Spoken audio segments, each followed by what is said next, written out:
Oh, there you are. You're very small. I'm small. I'm a little moth. You make me more Little bit, bee. More bee. little baby moth. Okay, welcome everybody. Hello, Melody. Hello, Shion. Welcome, welcome. I want to buy Pengu a super cool game, but I think I might not be able to because of where I live. What? Some games are restricted for sale where you live, Melody? What the heck? Yeah, Atlas is tiny muff. Now I made Atlas more big. I'm more big moth now. More big. But yeah, welcome everybody. I'm here today with Atlas Moonshine. Everybody's favorite moth VTuber. Hello. You can check out Atlas there. There's his Twitch. And yeah. We're gonna start up the time skip, I guess, that was in the middle of this chapter. And I have no idea what the fuck's gonna happen, so let's all discover it together, yeah? Alright, let's do this. Continue.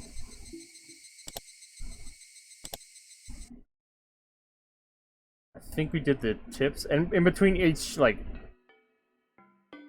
so there's chapters for each chapter, sub-chapter or whatever. There's tips, like little side tidbits about what's going on. Oh. Yeah, so I think we did all those. So now we're on to the next part.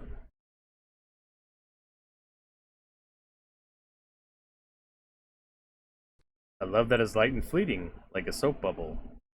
If it seeks the sky, it will break and vanish before long. The girl's thoughts weren't granted. What? The tears that were shed changed to the color of blood and yearned for sacrifice. Sadness that pierced her transformed into rage, ultimately to murderous intent. Ooh. Everything was absorbed in pure black, and the darkness continued to spread. In the end, even to herself. Foreboding. Meikashi. Would it be better if I hadn't been born? The bloodstained hand couldn't even grasp the air. AD 1983. The fourth year of the series of mysterious deaths in Hinamizawa, also known as Oyoshida Soma's curse. 1 year after Satoshi Hojo's disappearance. I hadn't been able to get used to my new school in Okinomiya, but I had some friends there now. Since I got a part-time job at my relative's store, I had some extra pocket money too. I ended up living with my parents after all, so I didn't have to pay for the living expenses. It felt great to get to freely spend the money I earned from working. I still used the room Kasai set up for me from time to time. It was a convenient hideout for when I didn't want to see my parents. In fact, I was planning to spend a day there today. Damn that teacher. She told my parents I was skipping classes. Oh, what a bitch. I know, right? Oh, do I read that monologue or? Oh, hold on a sec. Atlas is your femboy, right? Mm. Okay, so you use he/him pronouns. Yeah. Okay, Yep. just making sure. Yeah, Atlas is male. He/him pronouns, please. You get scared by sudden noises, asks Melody. Not really. Hey, what's up, EA? Good to see you, buddy. Yeah. I'll get this. My dad got upset, and that was why I didn't want to stay at home. I've been asking for it, though.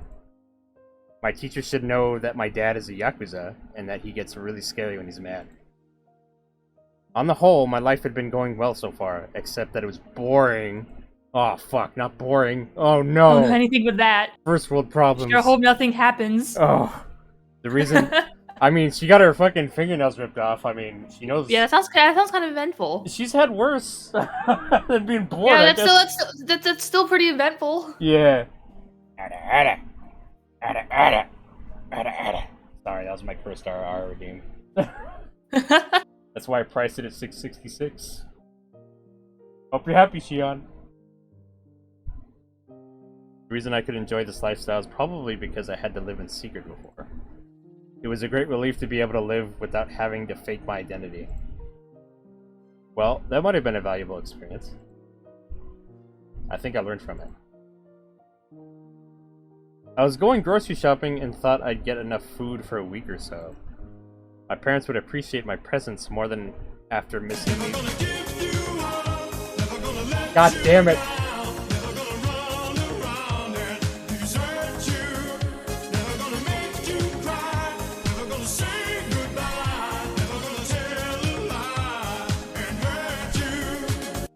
One of my viewers played the Rickroll Redeem. Oh no.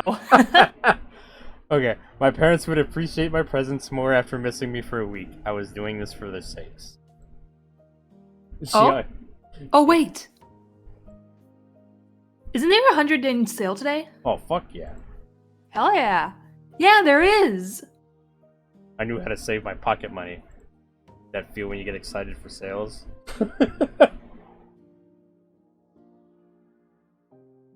I was in a good mood. I spun around with my arms spread out. I felt like I was inside a little whirlwind. My arm hit a motorcycle parked on the... Rick! God damn it! Uh-oh. My arm hit a motorcycle parked on the sidewalk. It obviously wasn't where it was supposed to be. Again? Uh-oh. She already knocked over like 3 motorcycles earlier. What the fuck? She just keeps hitting motorcycles. The city just has to come through for her again. Ow! What the? Who parked this motorcycle here? I gave the motorcycle a kick with no hesitation. Really, Shion? Come on! She's going to die from this. There were 3 motorcycles lined up in a row. Oh no!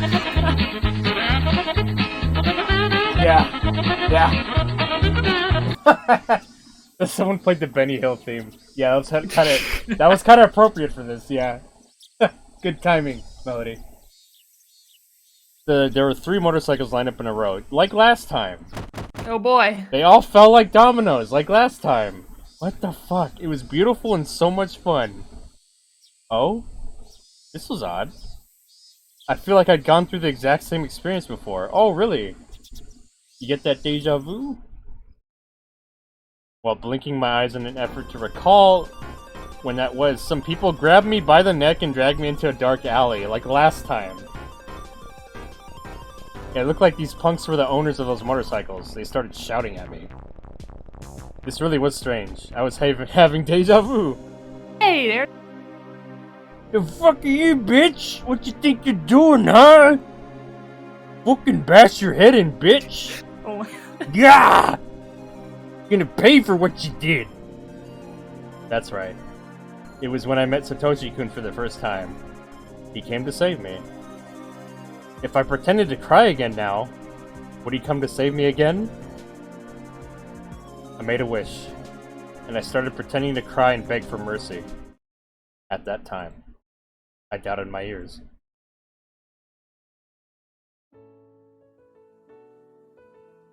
Cut it out. Or do you want to do Keiichi? Oh, I didn't know who's in this. Shit. Yeah, I was gonna say, well, what's the plan for Keiichi? You can do it if you want. I don't really mind either way. Well, it could be just for now, until we get more characters in. Okay. Cut out. Can't you see she's crying? It was a boy about my age. I couldn't quite see his face because of the light illuminating him from behind. Satoshi-kun? Of course, it couldn't be him. It couldn't be. Oh! Hey, it's a boy! Oh! We finally get to see Keiichi! This is the first time we've seen portrait art of him. Oh. Actually, no, second time, but the first time was in a, like, after credit scene, kind of. This is the first time we see, like, I guess, like, character art of him. Hmm. It sounded so natural. Keiichi-kun. Yeah, we get to see Keiichi-kun! It's Keiichi-kun! Keiichi! Like, It's the boy! We saw him at the end of chapter 3, and he was, like, in an insane asylum, so he's all crazy. He's, like, talking all crazy and shit. Now we get to see him normally! Yay! Hooray! When I stepped out of my daydream, I realized that it wasn't Satoshi-kun after all. He looked less gracious than Satoshi-kun, so to speak. If Satoshi-kun were pristine and untouched, then this guy would have scratches all over him. But although they were completely different, I got a similar impression from him somehow. What the hell? What the fuck are you? You wanna get hurt or what? Fucking say something. Son of a bitch! The boy looked a bit taken aback. Oh, I just thought you might want to let her go because she's crying, so... Huh? The fuck you think you're telling us what to do? Whoa, whoa! Hold on! I'm against violence! What was up with this guy? I felt ashamed that I mistook him for Satoshi-kun even for a second. Seemed cool at first, but he wasn't as cool as Satoshi-kun after all. Keiichi-kun looks stupid. Have you seen Keiichi-kun's OG art? Not yet. Oh, the Higurashi art is fantastic. Oh yeah, he looks kind of... He has like a vest on, right? Usually he wears like a vest or some shit on his shirt, over his shirt. I think That's what so. That's what I remember. For some reason, I can't remember. Yeah.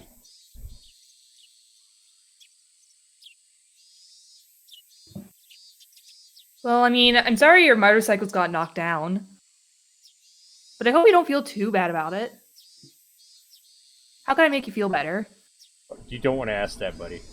Yeah, that sounds like a terrible idea. Of course, we don't have any money on us, you know? They're like, get on your fucking knees and open your mouth. That's the beginning of like a hentai or something. Humph! If you don't got the money, then... If you got no money, you gotta pay with your body. Oh my god! Oh, here we go. What the fuck? This chick's got some real nice booby. Oh no, let's strip her down and see. Okay, just disclaimer, I don't condone this, okay? Hey, are you kidding me? I tightened my grip on the stun gun in my pocket. Then I turned it up to maximum intensity. Don't hold a grudge against me if you die, pervs. I love it when girls get stripped in those porn videos. Jesus! Hoof! Hoof! Yeah, the strippings is better than the actual sex. They indulge in their imaginations, which arouse their spirits. Hey now, why are you perverts closing in on me? Your gross hands are groping the air. Are you gonna try and violate me? Ah, stripping's awesome! Stripper, stripper! Ah, yeah! Let's strip her from the top to the bottom. Socks off, she'll be as naked as the jaybird. Hey, I mind. Don't touch me with those filthy hands. Then a flash of light cut through the air. Was that the boy?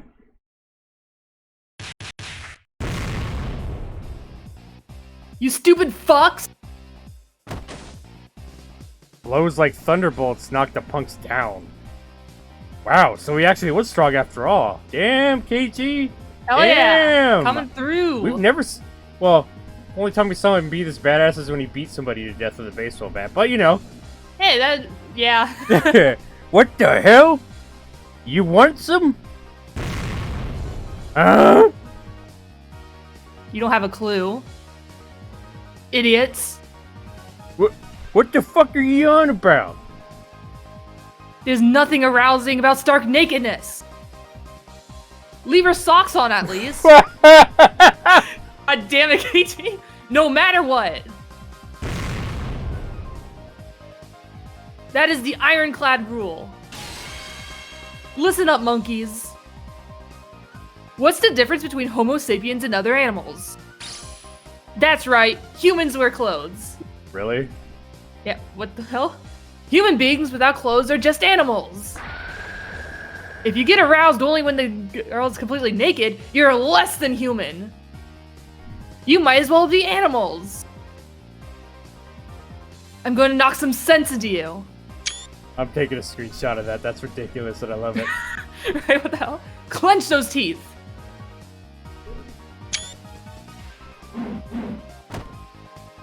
Woof. Ooh. Yeah. You mentioned a porn movie, didn't you? Let's say there's a cosplay sex video. Oh my. The definition of cosplay is too broad. To lecture on that subject is as difficult as explaining the spirit of Yamato to Yankees parachuting down from the B-29s. What? So, I'll limit the scope to most popular one, school uniforms. What are the 3 most prominent divisions of the larger category of school uniforms? Answer me! That's right, regular uniforms, gym uniforms, and school swimsuits.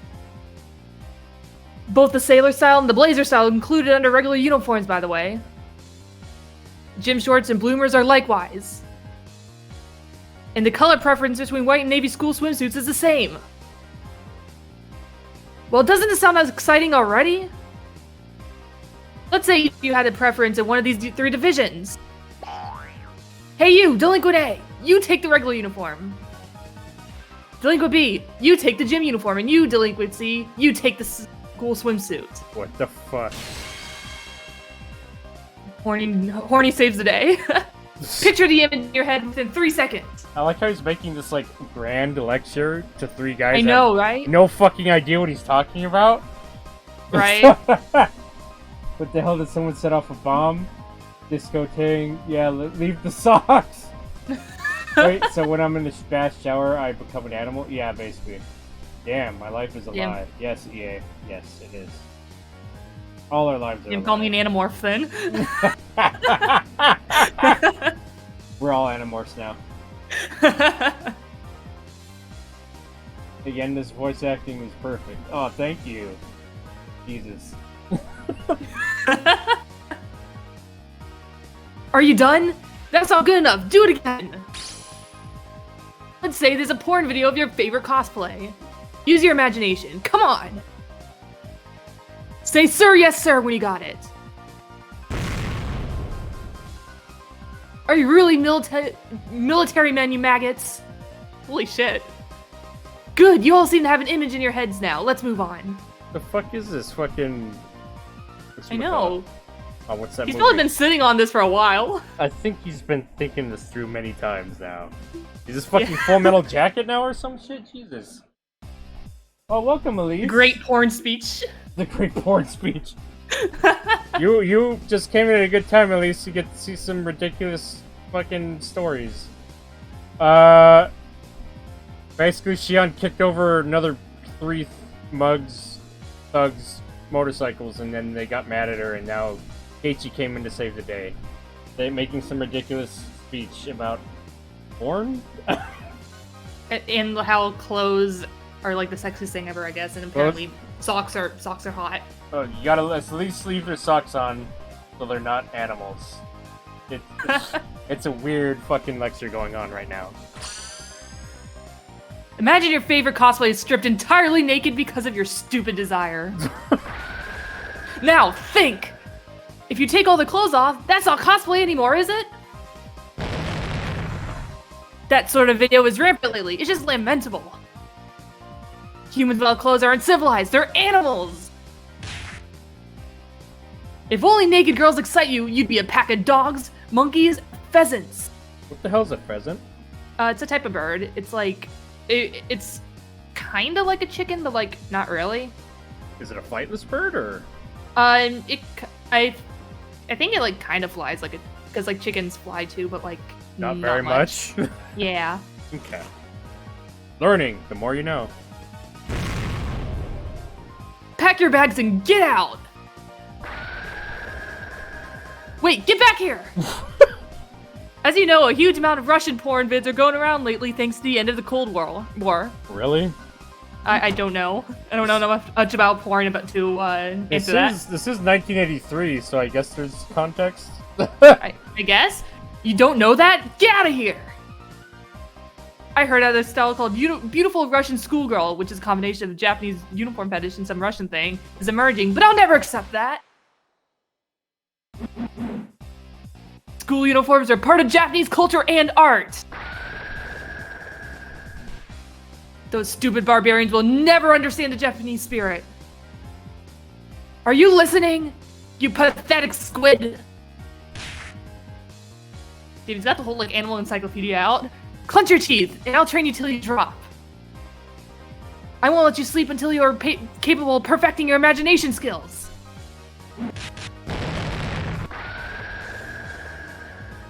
Here comes my whip. Whip it good. At that point, I heard a bustle of people running this way. Aibara-san! I gathered some people! I saw several kids running towards us. Seemed like our backup had arrived. Oh shit! Let's get out of here! The three punks had just been standing there agape, but then they started running away when they saw that many people. You're awesome, my Bada-san. You had those punks transfixed, all by yourself. One of them even had a nosebleed. You're so strong, my Bada-san. Ooh. It seems my personal aura has grown more powerful. If this keeps up, I'll soon surpass even Coach's Made in Heaven reality marble. Anyway. Are you alright, Mion? Uh-oh. He thinks she's Mion, uh-oh. Uh-oh. The boy was apparently called my Bada. He turned around to face me. Even the way he mistook me for Mion sounded like Satoshi-kun. But Satoshi-kun isn't a pervert like him. The fucking cosplay fetish. I was anxious to see how you fight back, but... I guess 3 guys were too many, huh? I don't believe it. I was so confused, I couldn't yet grasp the situation. Who was this guy? Let me see what chat is saying.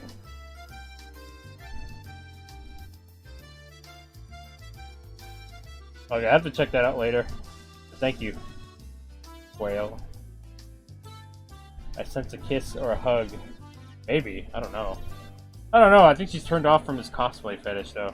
Yeah, I was gonna say, I don't think she's gonna enjoy it if, like, knowing that she'll have to wear socks. Yeah, who wants to do that shit? Mm-hmm. Who was this guy? Miona's friends like him? I was still spacing out in shock. So, I forgot to move. Until his hand touched my head.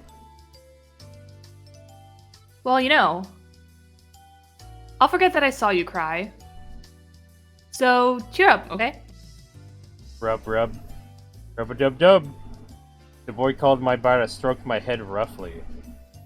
See, when he says head, stroking, I'm like, what are you talking about? It didn't feel good. It hurt, actually. But still. Don't like the head pats? No. His hand had the same warmth.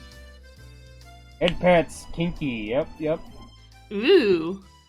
I have anime-style thigh-high socks, black and white stripes, like neck gears. Well, Elise, I hope you wear those all the time, then. Later on, Mion told me about him. He was called Keiichi Marbata. Kei-chan for short. He's 1 grade below us. Not only that, but he just moved to Hinamizawa. Thanks to his attitude and lack of manners, he'd already become an idol in their class. Really? Mion joyously explained all of this. Sure, he sounded like a fun kid. I knew why Mion was into him. But Toshi-kun is way cooler. He wasn't worth stealing from sis. Or was he? My heart throbbed. Ooh! I was excited. I felt like I'd gotten a new toy. Oh my god, Shion, what the fuck? I was curious as to what kind of relationship Mion intended to build with him. I'd love to tease her about it. Thanks, Kei-chan. Let me buy you a drink. With alcohol. Ooh. My uncle's restaurant is just nearby, so why don't we go there? Toshi-kun would refuse out of modesty. But Keiichi Marbata said, okay, within 2 seconds. Well then. I couldn't wait to tease the two of them. My boring life suddenly became bright again. Whoa, hey, don't cling to my arm. Oh, don't you like it? Well, I don't hate it, but it's just your breasts are touching me and... My breasts bother you?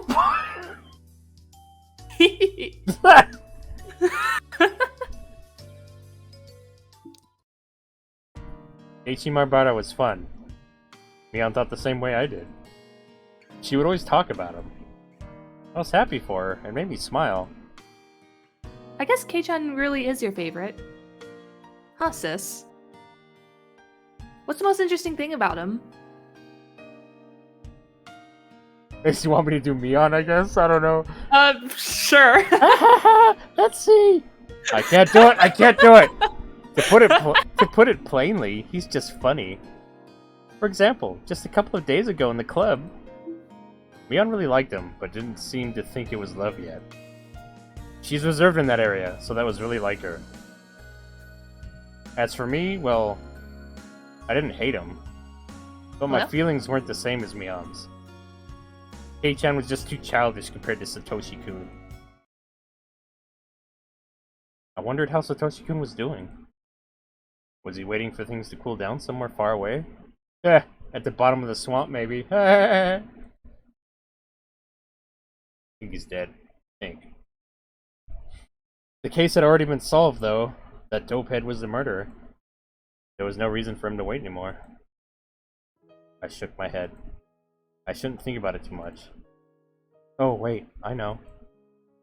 The case was confidential, so the arrest of the culprit hadn't been made public. So, Satoshi-kun hadn't realized that he could come back. I know he's a little thick-headed. Maybe he'd been waiting for things to calm down until the end of time. Yeah, Satoshi's gone. Everyone is horny, yes? Booba, yes. Tits, yes. Even though I haven't seen chapter 2 all. Wink the vodka, yep. Oof, no one laughed, I feel bad. Said all. Yeah, everybody horny here. Everybody horny in this fucking visual novel, I swear. But, if so, couldn't you give a call to Satoko at least? You should tell her he's living in a faraway place. But that he'd be coming home soon. Ah, that's stupid Satoko. It's okay, he's at the butterfly farm. The butterfly farm. Oh, Shion's a bitch, actually. She hates Satoko because Satoshi had to protect her all the time. Oh, yeah. Did you get to that one part? Yeah, she flipped the fuck out on Satoko, and she like went full bitch. She went full bitch mode, and I liked Shion a lot, and then I just started fucking hating her after that. You saw the thing with the chair? Yeah. Yeah. I was hoping Satoshi would fucking bash her skull in after that, but damn. Oof. Right? But then I didn't really feel bad when she got her fingernails ripped out, so you know. Yeah, it bounces out. Yeah. Well, it's okay. In Higurashi's, everybody's unhinged, so it's like,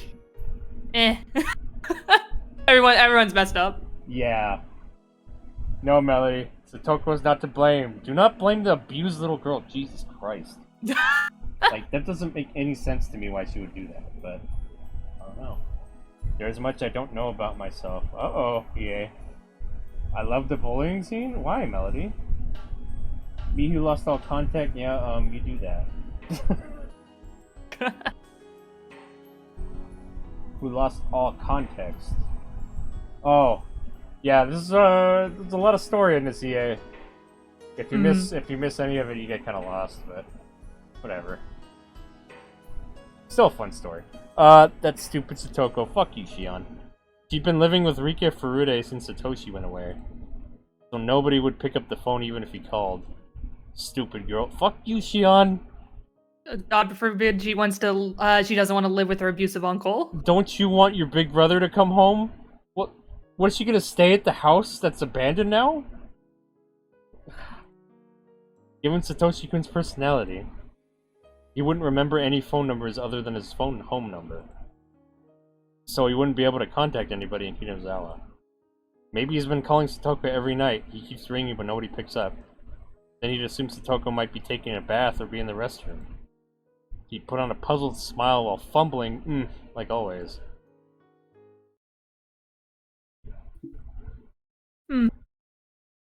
I imitated his voice without realizing it. After that... Eh? What?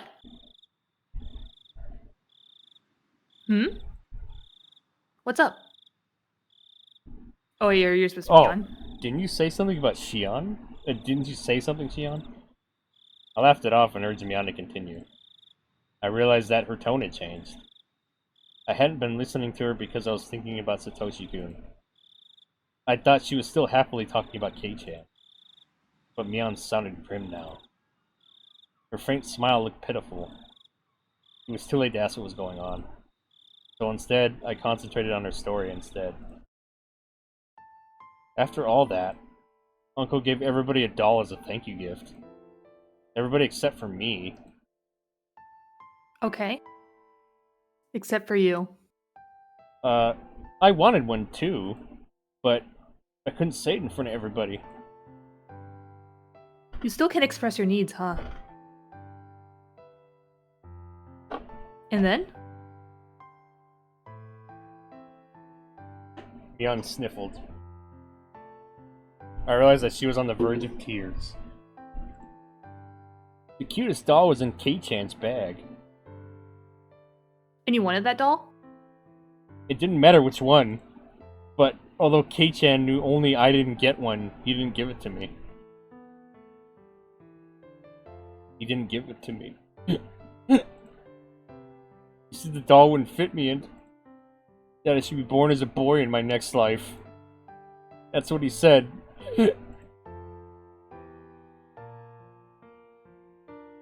That was Keiichi's weak point. He might be fun and popular, but he wasn't mature. Not like Satoshi-kun. I wanted to start all over. I want to go back to when I just met him and start all over. I want him to treat me like a girl from the beginning. Well, good news. Well, Don't take it too seriously. It'll be okay, because it's just you who wants to start over while he didn't notice anything wrong. It'd be harder if you guys fought over it or something. can I start over?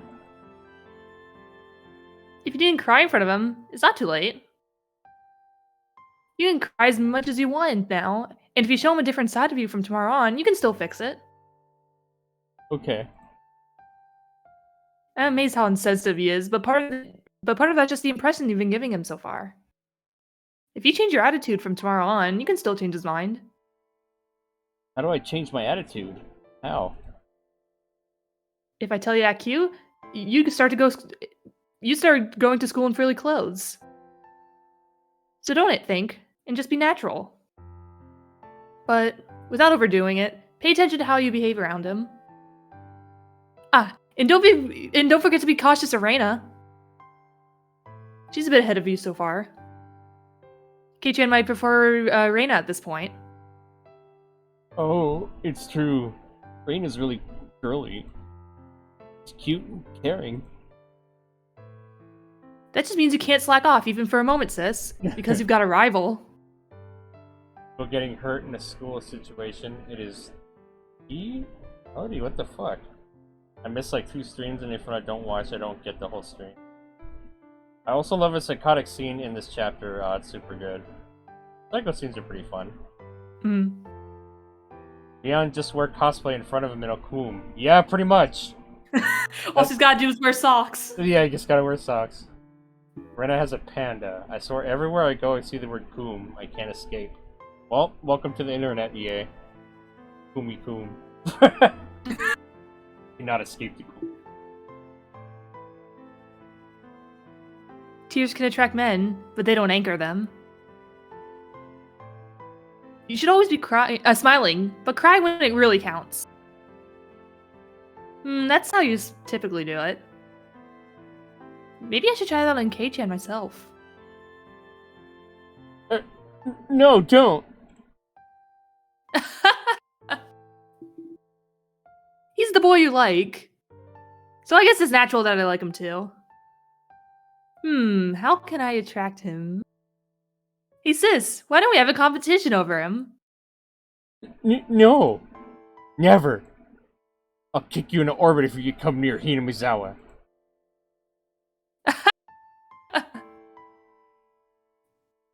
I'm happy for you, sis. It's not too late at all. It's important to know the distance between the boy you love and yourself, and shift the way you appeal to him to compensate. The boy I love is missing now. I don't even know where he is, or when he's coming back. Compared to that, you're very lucky.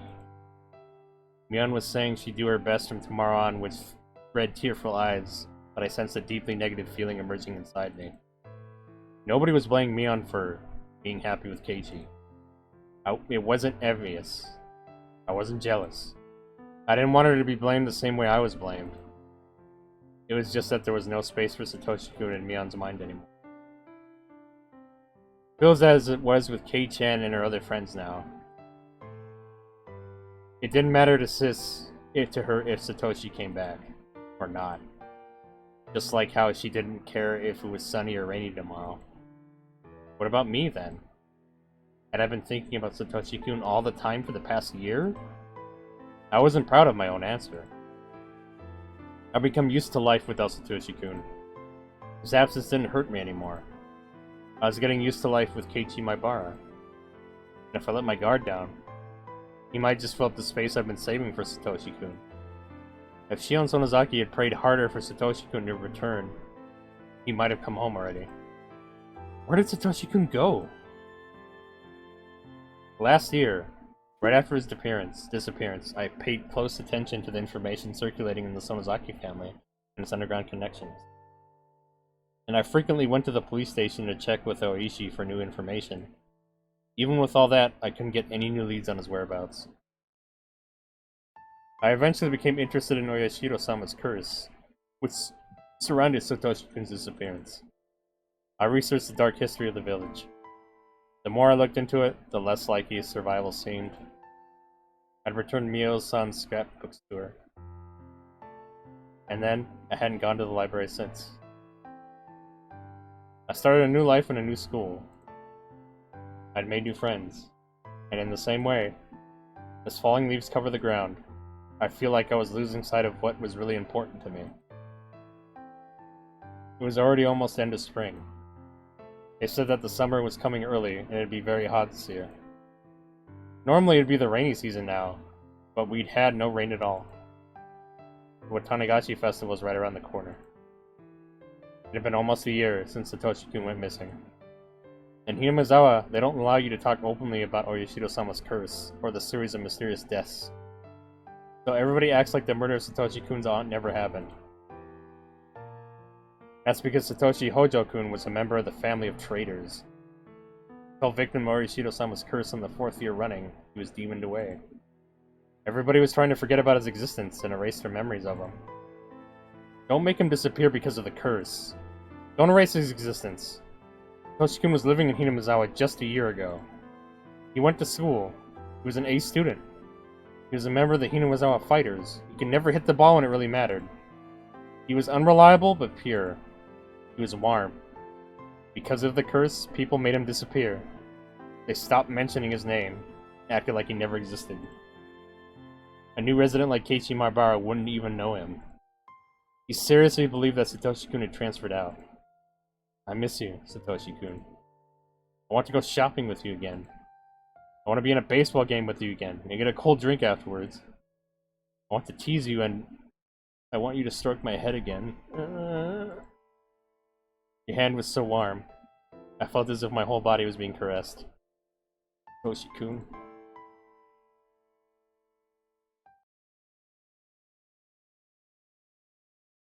I haven't opened this notebook in a while. My feelings have been written down for over 150 pages. The notebook is the key to my heart. The other me's been sleeping since last year is slowly waking up. Uh-oh.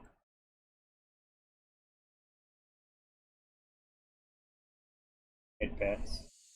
I feel like the most important part of the answer arc has been differentiating Mion and Shion. Seems like it. Shion is jealous, a little bit.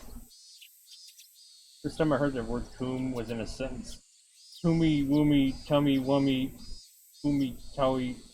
That's my disc report, Jesus, EA. Oh my god. only coom inside anime girls with your pants like the Kumi coom that feels so. What the fuck? Chat, what the fuck? Just get coomed everywhere in my chat now, Jesus. Oh my god, it's everywhere. Oh Jesus. Do you want to do the Goyles and I'll do Keiichi? I don't know. We can split them up. We got all three of them, and then I don't know if Keiichi's gonna be here. Okay. Okay. I'm quite amazed by your dirty deeds, Keiichi-san. He is a boy after all. Oh, I gotta hydrate. Actually, let me go run and get some water real quick. Okay. Could you entertain my chat for a second? Alright, I'll do my best. I'll be right back. Everybody, get to know Atlas. Atlas is great. And go follow Atlas. I'm checking out chat. It's all Coom. Coom chat. It's all Coom. What do I do? I'll be right back. Just wing it. Okay.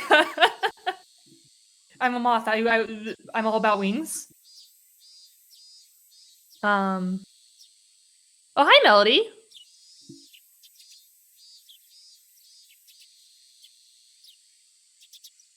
Dirty deeds, more like atrocious acts. Oh my god. That's the part 7 JoJo stand.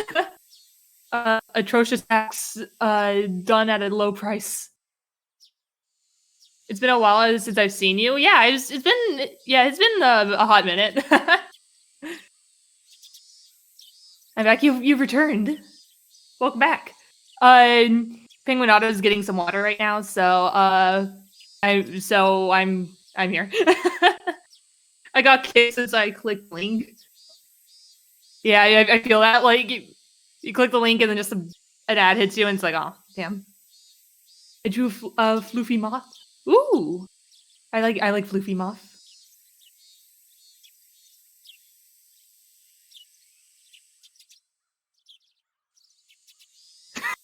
So, yeah.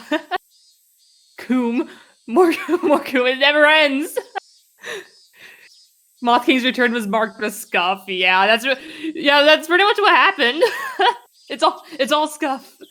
But I mean, what's a VTuber stream without scuff? It's in the art chat in Pengu's server. I can reply to it for you to see. Okay, let me check that out. Shit, which one is it supposed to be? Artboard?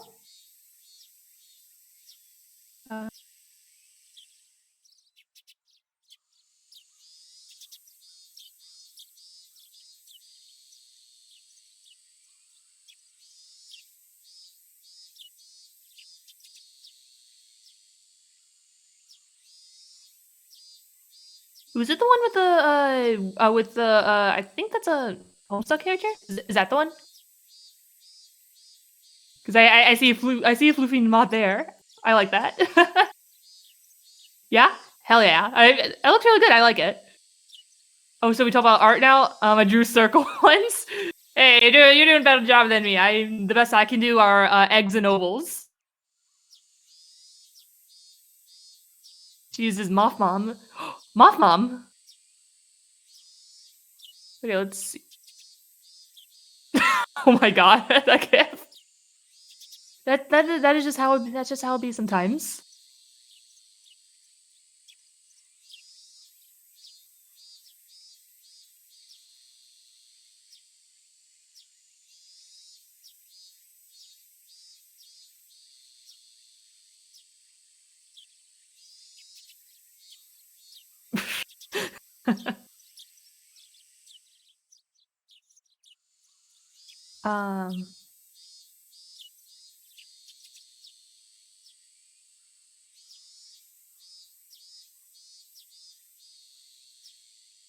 Because I needed a Lucis for Sirius, and I was like, what insect is perfect for this boy?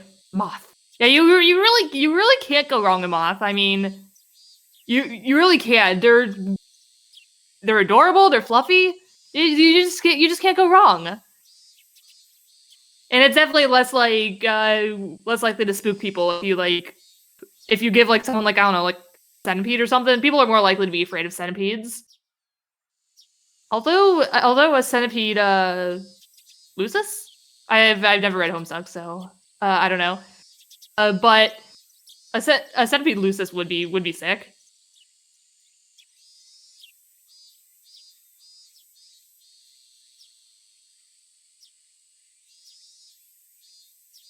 Oh yes, that reminds me. Fun fact about centipedes. Centipedes actually, the number of their legs change throughout their life. I have returned. You've returned. Also, yeah, I was gonna say you got stretchy. And I gotta get water. Got lots of water. Thank you for the redeem. Whoever.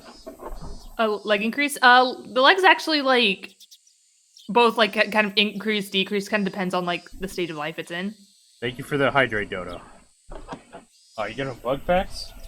Yeah, I was whipping out centipede facts, and since you were gone, I'll repeat it.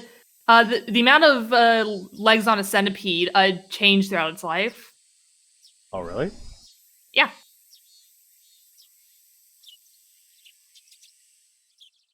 Yeah, legs vary in both directions. Yeah, like it just like depends. It's like it can be more, it can be less. Like it just kind of it just kind of depends.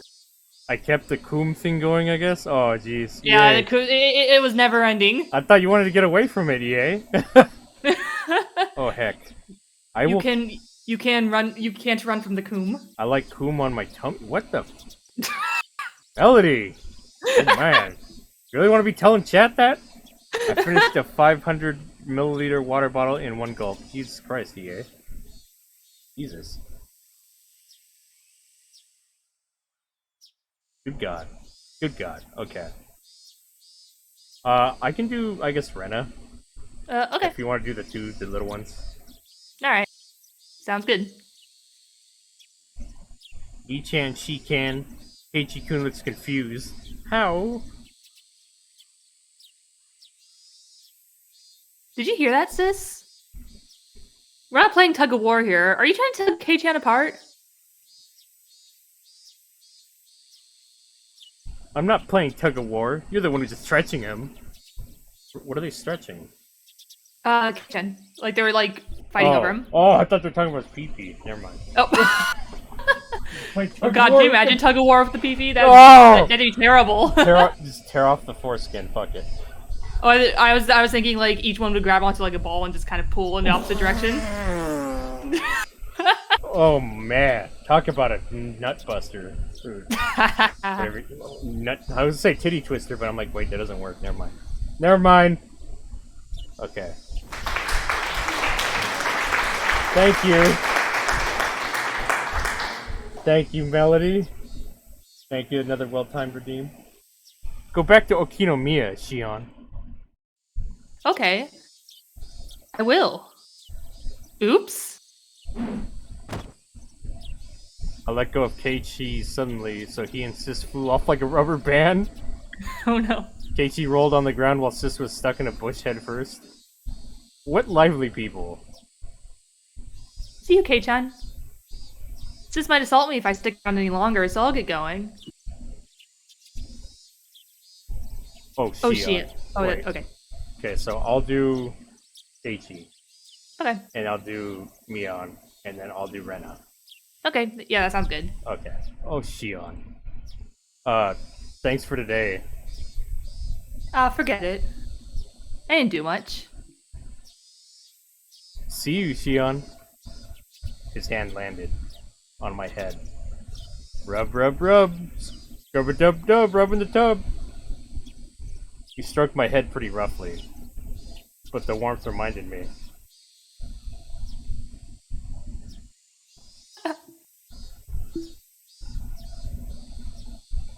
Excuse me, I'm going. See you, sis. Don't ever come here again. Rena, keep your eyes on her. Satoko, set traps. Rika-chan, purify this area with salt. The warmth remained on the top of my head. It felt ticklish and sore. I had to stop. I got off my moped and pushed that aching spot against the telephone pole. Kill her! Oh god. Head pats! There's ice running down my back. Oh, okay. That's good, Melody. Now they accidentally kissed, it might have.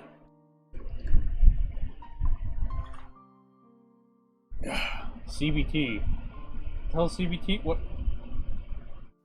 Cock and ball torture. Oh, God! Ah, no! Jesus. Okay, I'm sorry, Satoshi-kun. I'm sorry. I'm sorry. I never forgot about you. I still remember you. I'm worthless without you. I can't stand life without you because it's gray and cold and boring. It's true. It's true. I can never smile because you aren't here. I can't. See you, Shion. Keiichi's face appeared in my mind. I recalled the touch of his hand stroking my head. It wasn't warm. I wasn't happy. It was rough and painful. I hate that insensitive guy. He's too childish, rude, and cold. He's like a stray dog. I wasn't happy. It wasn't warm. I wasn't happy or overjoyed at all. No! Oh, Satoshi-kun? Oh.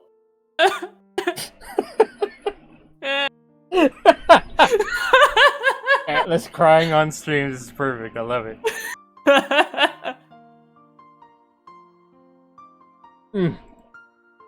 Satoshi-kun mumbled.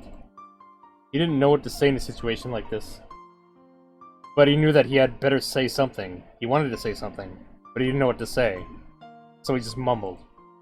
I'm sorry, Shion. Why are you apologizing, Satoshi-kun? I'm the one who should apologize. Even though I said I'd wait for you, even though I believed my heart wouldn't change. My heart is full of holes. You're leaking out from small cracks in my heart, little by little. Oh god. You're leaking out from me. Oh, damn, that's gross. Keiichi-kun. Keiichi-kun. Oh, Satoshi-kun. The both coming out. God. Get out of the goo! Cry to laughter. Oh god, I don't know why, but it looks like he's moaning for him. Yeah, pretty much. Oh no, you clipped it! Ah, at least clipped it! my masterful voice acting. Oh Jesus. Pengu, do you like CBT? Why would you think I like that? Why would you think that, with the way I reacted to that? No, Melody.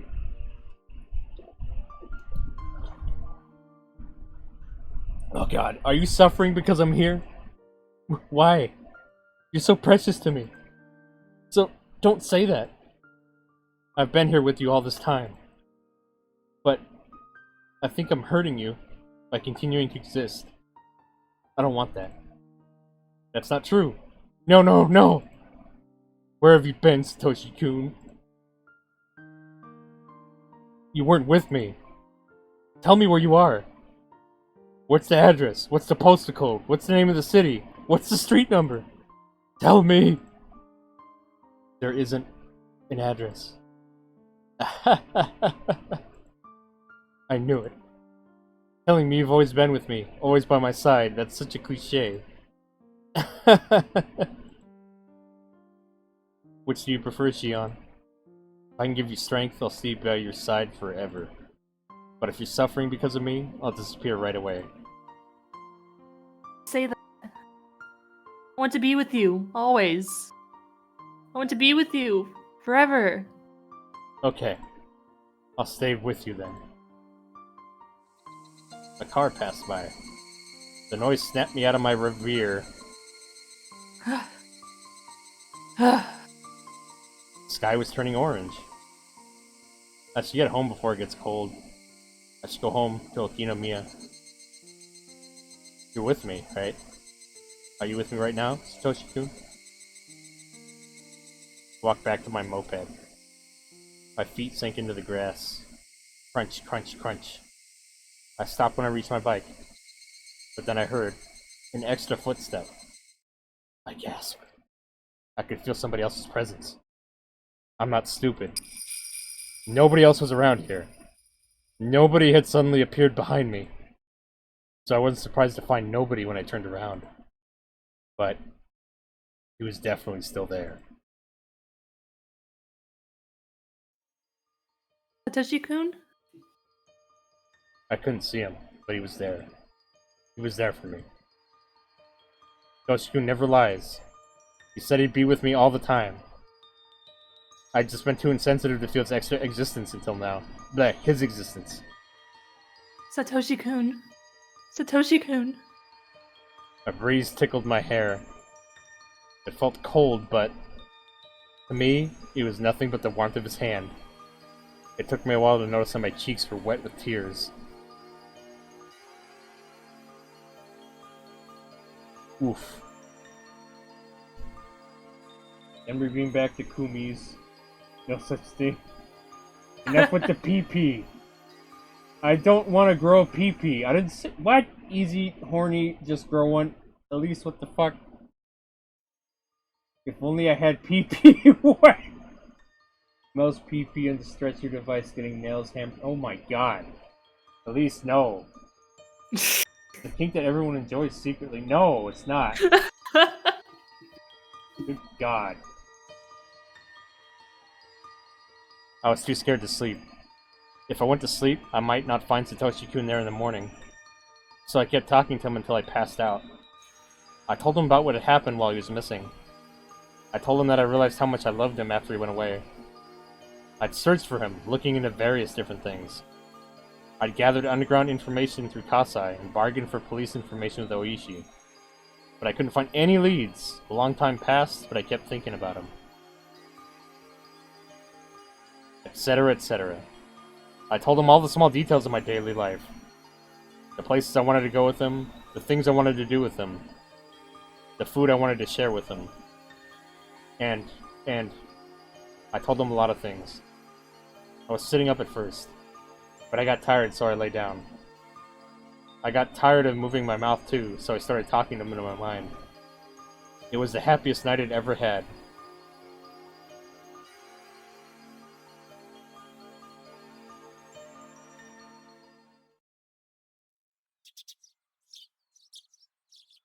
When I woke up, I didn't find Satoshi-kun by my side. I knew it somehow. I was afraid of it. That was why I didn't want to go to sleep. But at least I got to see him for one night. Just when I'd resigned myself to that, I felt Satoshi-kun's presence again. It wasn't a dream after all, I thank God. Fuck, I drank my ice. Uh-oh. Oof, not the ice. It had so much to look forward to. I do what Shion was doing a lot, it's just a gel pack. Oh, okay. You do what Shion was doing, talking to yourself? Or spirits you believe are there?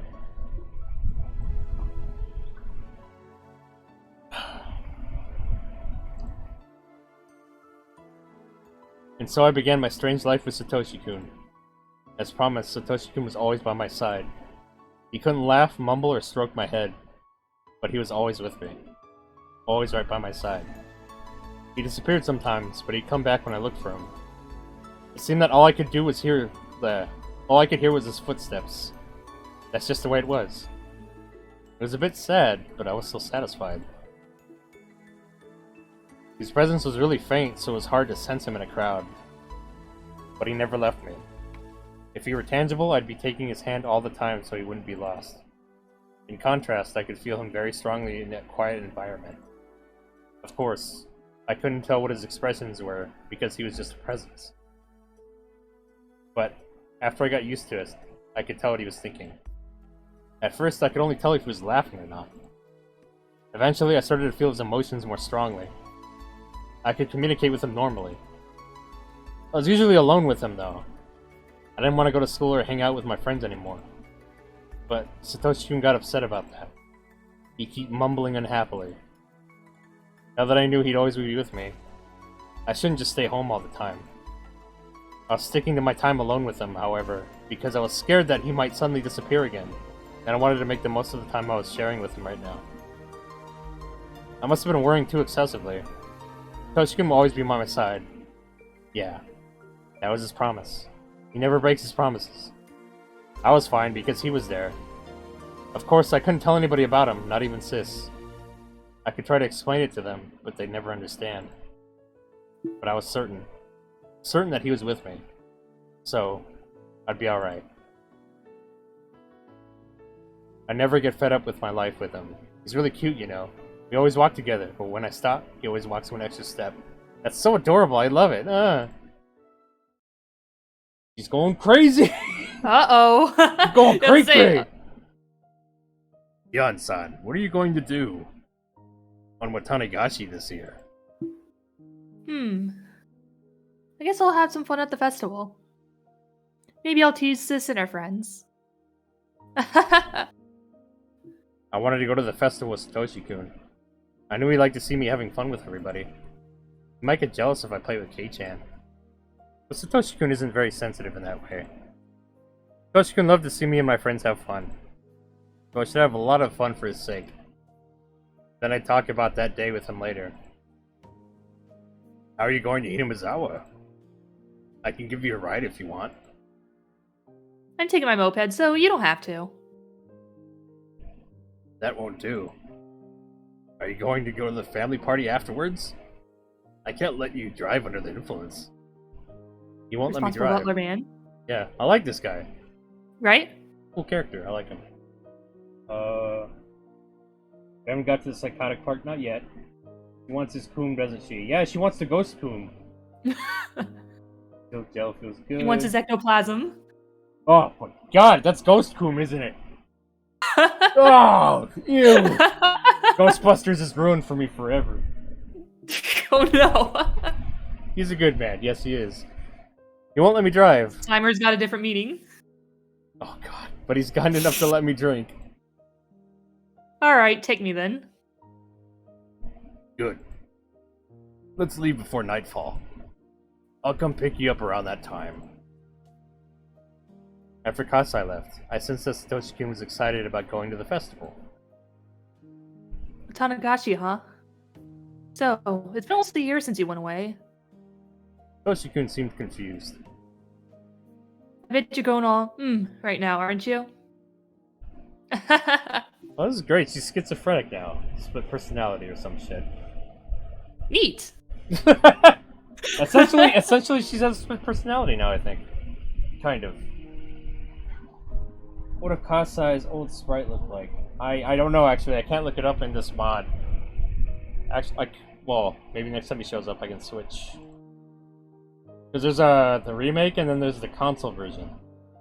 But I don't have the OG art in this, so I can't look at it. We laughed together.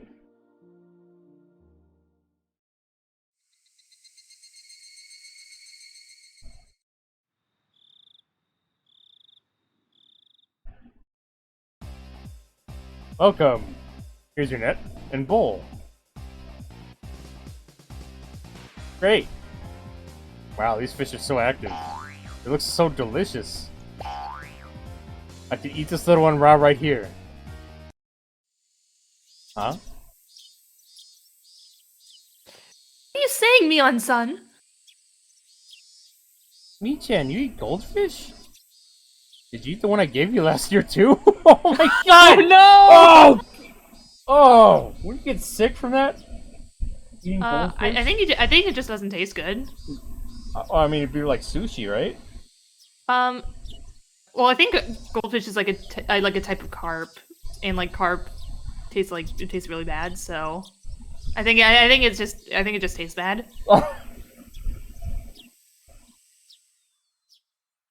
No, I didn't say that. She shook her head hard. She's turned all red. But you just said it. Said they look delicious. I heard it too. Sis eats everything, as long as it fits inside her mouth. Oh my god! Oh my god! What? Everything, huh? What if it's too big? Just can't eat it, right? I guess. Yeah, of course. That's what everybody thinks when she's... Katie's coom, yes, Katie's coom. Yes, goldfish are a breed of koi, which are a breed of carp.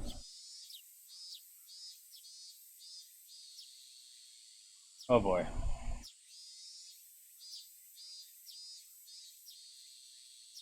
If it's really good, I'll try it once. No, you can't, Rika-chan. You're going to get sick. Wait a minute. Hey, you. How long have you been here, Shion? Hi, Kei-chan, Sis, and everyone else. Good evening. Ah. When did you get here, Shion? I've been here since you were at the Chow Mine booth. I found you guys quickly since you were making so much noise. Hey! You're not in our club. Get lost. Don't be mean, sis. Right? Kei-chan? You're fine if I come with you guys, right? I took Kei-chan's arm and held it between my breasts. Oh. The fucking sound effect. Puff, puff, puff. We're going to have a ball. But you know, boobies make noise. Yeah, they could do the boing boing.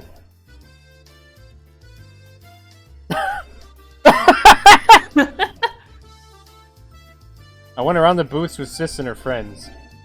I joked around and laughed out loud. I teased Kei-chan and Sis too. Kei-chan was at the center of the group, so if I did something to him, it naturally involved everybody else. It looked like Satoshi-kun was having a hard time finding his own spot in the crowd. When I glanced at him in a quiet moment, he smiled and told me to have fun without worrying about him. If he were tangible, I'd pull his arm to join the crowd. It made me sad that I couldn't do that. I bumped into somebody's shoulder. It was obviously my fault, so I apologized right away. As it turned out, it was somebody I knew. Oh god, you want to do Tokano? Okay. What? Yeah, I'll do sure. Tommy Take. Oh, looks like you're having fun. Good evening, Shion-chan. Doesn't she look like a fucking cougar? She Like, does. Just the way she looks, like, oh my god. Yeah. Like, Tomitake's Keiichi, watch out. Like, Tomitake's gotta be like 10 years younger than her or some shit. Mm-hmm. Oh god. Hide all your guys under 30 when the cougars are around. The moon looks beautiful tonight, doesn't it? Oh, it's been forever, Takano-san. And you were... Nice to meet you. I'm Tomitake. I heard you were with Mian-chan's twin sister. Nice to meet you too, Tomitake-san. I heard you were a great cameraman. Cameraman. Please take a picture of me someday. I'm just an amateur dreaming of going professional. Well, you're actually great. Jiro-san. You're good at many things. Many things. Ooh. No, I need to study more. I'm a virgin. I mean, I have no talent, so I have to put out a lot of effort to compensate. What the fuck? He's good. He's reading the sex books. He's like, no, I'm a virgin, please, no. I didn't study.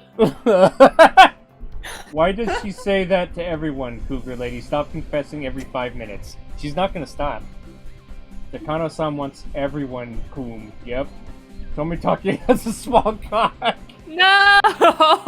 I just think he's a virgin. I don't know. Well, I'm gonna head out. Have a good stream, Pengu, and bye out. Listen, chat. Thank you, EA. Have a good night, man. Thanks for coming by. Hope to see you around, man. The demon cougar and her bitch. Yeah, that's pretty much it. Atlas, your moonshine is beautiful tonight, uwu, says Elise. Nah, thank you, Elise. Tough talk for someone with the small cock. God damn it. Much baka, thus very sussy, but donker. Not cock and balls, it's now cock and Keiichi's cool. God. Fucking bunch of D-gens in chat tonight. You two look so happy together. Am I interrupting you? Oh no. I appreciate your consideration, but you're not interrupting us at all. And you can call me Mio like before. Not Takano-san. She's like, don't call me old. It's a bit hard for me to call someone older than me by her first name. Uh-oh. Well, never mind. I smiled bashfully, and Takano-san smiled back elegantly. Oh shit. I haven't seen you at the library since. I wanted to talk to you more as a fellow researcher. Well, when I feel like it. A fellow researcher? Are you interested in it too, Shion-chan? Like, you want to do a three-way too? I mean, in the legend of this village. Tomitaka-san raised his eyebrows. Old bitch, yeah. See, tonight as if we're not like that all the time. Well, pretty much. But I think a little extra tonight. We always like this. Yeah. Yeah, we degen. We're degen and proud, right? As far as I knew, Takano-san's hobby wasn't exactly normal. On the surface, her research dealt with the cultural history of ancient Hinamizawa, but its main focus was the Watanagashi festival from ancient times. The cannibal banquet in which they captured and gutted a living sacrifice. Her research covered various stories surrounding that and other legends of cruelty. It was nothing if not gory. How pleasant. That was where her main interests lay. So I didn't feel comfortable being called a fellow researcher, to be honest. She's like, I'm not a cougar like you, fuck. But objectively speaking, her research notes were fun to read. It was then that I heard the loud booms of the taiko drums. The main event of the Tanagashi Festival, the dedication dance, was about to start. According to Kano-san's hypothesis, the part of the dance where the Shrine Maiden's tears open up a Shrine Maiden tears open a futon mat represents gutting a living victim. It's starting. It's like they have a big teddy bear and they start cutting it open, and it's like yeah. It's like ah! It's like, well, since we can't kill people anymore, man. I guess a futon's like the next best thing. Shion only researches the coom of boys her age, pretty much. Yeah, pretty much.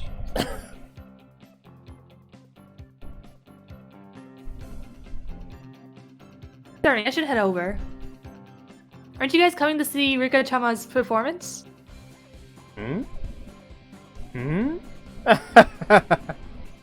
Tomitaka-san looked bewildered. Did that mean he wasn't cooming? Takano-san giggled and then You didn't study, of course not. Takano-san giggled and whispered in my ear. To tell you the truth, we're thinking of sneaking into the ritual storehouse. Eh? Made it sound like she was going to do something fun, but it wouldn't be amusing to anyone who knew the ritual storehouse was. The ritual storehouse, or the storehouse for the ritual implements, sort of a treasure house belonging to the Furude Shrine. I'd heard that Oriyashido-sama's sacred treasures were stored in there. Only people from the Furude family and selected members of the other 2-3 families are allowed to enter. They believe that if other people enter, the place will be desecrated. Everybody in Hinamizawa must have been curious about what was in there when they were kids. But the storehouse was always tightly locked, you couldn't just peek into it either. Kids would get chided if they played around it, so they'd learn to stay away. I didn't like being around it myself since I was familiar with all that. Even though I didn't believe in curses, I still didn't want to be near it. Nothing good can come from breaking the rules. Were they still going to enter the ritual storehouse despite all that? I'm pretty sure it's tightly locked. It was, until last year. Rika-chan had the heavy bolt changed to a cheap padlock. Because the bolt was too heavy for her to lift. Did you know that? No. But even if it's cheap, it's still locked, isn't it? Jiro-san is very skilled. Skilled. Oh, are you good at lock picking? Cock picking. Yeah, he's really good when it comes to holes. Once the Tanagashi ritual starts, everyone will gather around the stage, right? Then the area around the storehouse will be completely devoid of people. Tonight, this place will be a blind spot. Can't see the forest for the trees, I suppose. According to your hypothesis, the ancient tools used for human dissection and torture would be found in the ritual storehouse. Why don't you join us in a bit? It's now or never. So, maybe I'll see you then. Takano-san, what are you telling her? Just girl talk. Let's Let's go to some dark place for a quick date. Hee Let's go behind that bush for a quickie. Oh?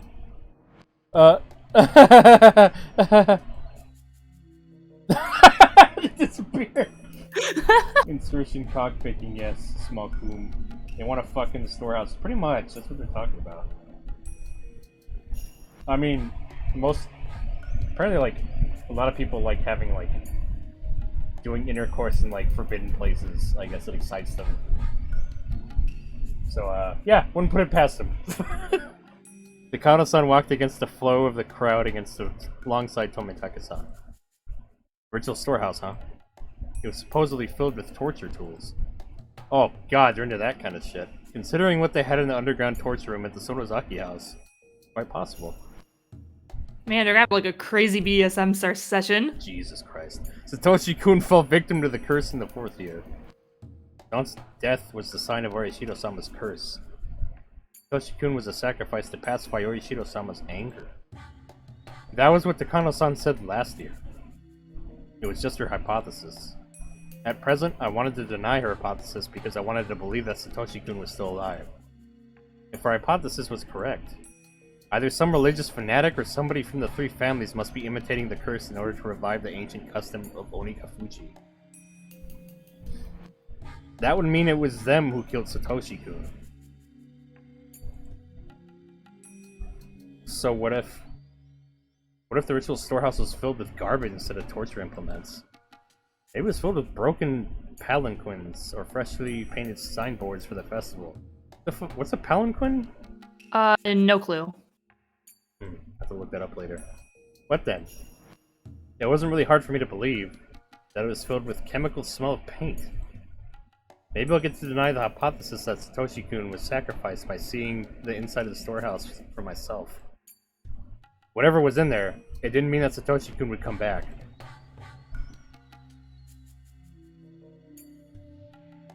Satoshi-kun, what should I do? Since most people went to see Rika-chama's ritual dance, the festival grounds were deadly quiet. Even so, I couldn't sense Satoshi-kun. Did he go somewhere? Or was I not paying enough attention? Or maybe he wasn't feeling any emotions in particular. After thinking for a while, I decided to go in with them. It had been almost a year since Satoshi-kun's disappearance. I'd been avoiding the truth because I was afraid he might be dead. But now I had a chance. I had a chance to see the inside of the ritual storehouse. I felt that something divine had arranged that coincidence. On my way to the storehouse, I noticed Keiichi. He was jumping up and down, trying to see Rika-chama's dedication dance over people's shoulders. If I took him along, we could split the guilt. Oh, goody. Wow. Wow. You want to get put other people in danger to make yourself feel less in danger? I don't know. Don't you know Yashiro can only do one curse at a time, so he's got to split it. Oh, he's got to split the curse. Shit. That way, it's less curse on one person. I guess so. It's smart. Fionn sucks. Yeah, she sucks in many ways. Orishiro-sama might put a curse on me for entering his divine storehouse. I wanted a partner in crime. Since the boy I love disappeared last year because of the curse, maybe Mion's love should disappear this year. God damn, bitch. Shion. Wow. Shion just keeps getting worse. Jesus. I know. Whoa, what am I thinking? Yeah, it's kind of fucked. It must have been the demon inside me. I shook the thought out of my head. What's going on, Shion? Where's the best place to see Rika-chama's dance from? Far? Huh? I never said I was gonna do that. We made it to the ritual storehouse. Keiichi was baffled by the whole situation. Our timing had been perfect. I could see Tomitaka-san picking the lock with his cock. He's like, hold on. It's small enough he can get it to fit. Oh, God! Oh, God! Even though Keiichi must have been curious, he insisted that we shouldn't go in. But I talked him into it anyway. He was quick to change his mind when Tomitaka-san joined in. We're gonna have a fucking four-way in there or some shit. Oh, damn. Kinky. It was completely dark inside, so Takano-san lit a battery-powered lantern. A small entry space appeared before us. It's so dark in here. Take care not to trip over anything. I appreciate the concern. Okay, doorman, keep a good watch. Oh fuck, he's been demoted to doorman. I know. We're shutting the door now. She saw his needle dick. Oh my god. He's like, but I wanted to be part of the four-way. Takano-san closed the door with a smile, as if leaving Tomitaka-san out on purpose. Man. Alright, everyone, have fun. I'll just coom outside then. Aw. As soon as the heavy doors closed, we were surrounded by a quiet darkness. All I could rely on was Takano-san's lantern. John, you will get what you deserve later. His cock is under lock.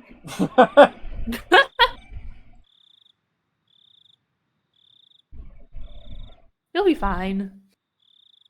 It's an outdoor lantern with backup batteries inside. You won't go out or anything. Takano-san teased Keiichi a little. Keiichi, in turn, looked a little pale. He seemed to be able to recognize the sanctity of building, even though he wasn't from Hinamizawa.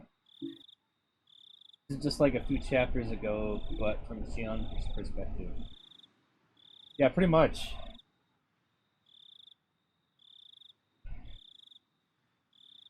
Let's go in. Here we go. There. After Takano-san opened the heavy inner door, a dusty, foul smell flowed out. It was like the smell of a pantry that hadn't been open in years and the smell of a fish market mixed together. I didn't know exactly how to describe it, but it was a bad smell. Almost like when I fart. From listening to the echo of your footsteps, I could tell that this room was much bigger than the one we were just in. When Takano-san raised her lantern, I could clearly see just how big it was. Wow. At the far side of the wall, there was a statue of some kind of god staring down at us intruders.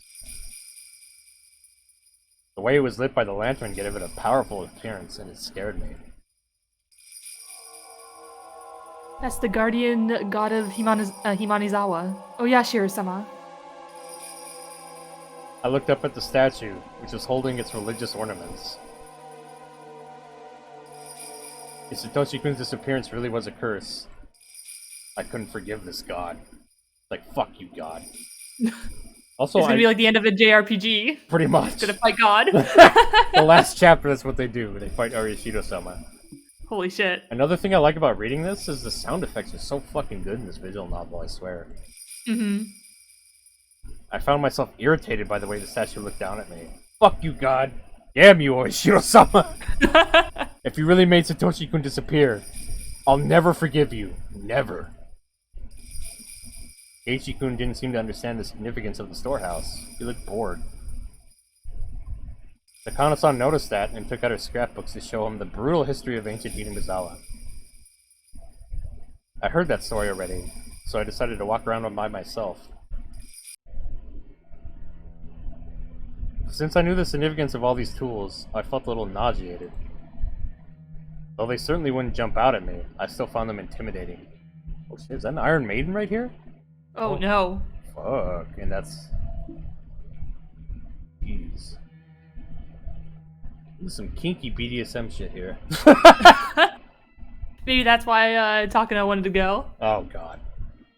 They looked as if they were craving for fresh blood after not having been used in hundreds of years. All the tools look similar to the ones I saw in the underground torture room of the Sonozaki main house. If those tools were the progenies of torture implements, these would be their ancestors.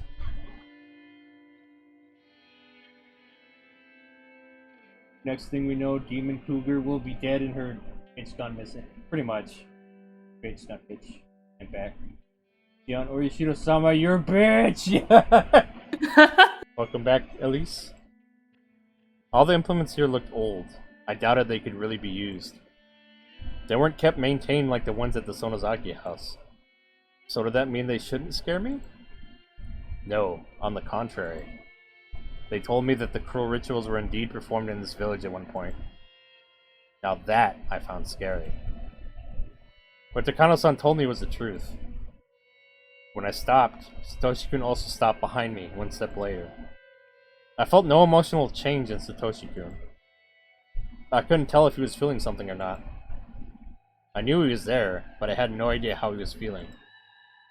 I felt scared of him for the first time. If he could answer me, I'd want to ask him, who demoned you away? Hey, Satoshi-kun. Are you listening? I couldn't tell if he heard me or not. He left as if he didn't hear anything. I could tell that he'd been sulky ever since we got here. I suddenly felt lonely, so I looked for him while walking around. I realized that there was an altar in front of the statue. He might be there, but it was a clean altar. An altar ornamented with religious artifacts. It was kept well maintained. I saw no dust. That would mean, well, the flowers in the vase weren't wilting. I saw a pretty handkerchief under the vase. It looked out of place amongst everything else. It was fairly certain it was Rike Furude's handkerchief.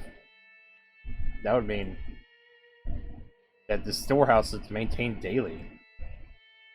It wasn't a forgotten ruin buried in dust. So, the brutality that dwelled in this ritual storehouse is still alive and well in Hinamizawa. That's right. Something as ambiguous as Orishiro-sama's curse is nothing more than a simple delusion of the villagers. As Takano-san said, everything that happens in this world is done by humans. I'd accuse Orishiro-sama of demoning away Satoshi-kun, but Orishiro-sama is just a statue made of bronze and wood. It's nothing but an icon. There are, however, human beings who would try to make that icon seem real.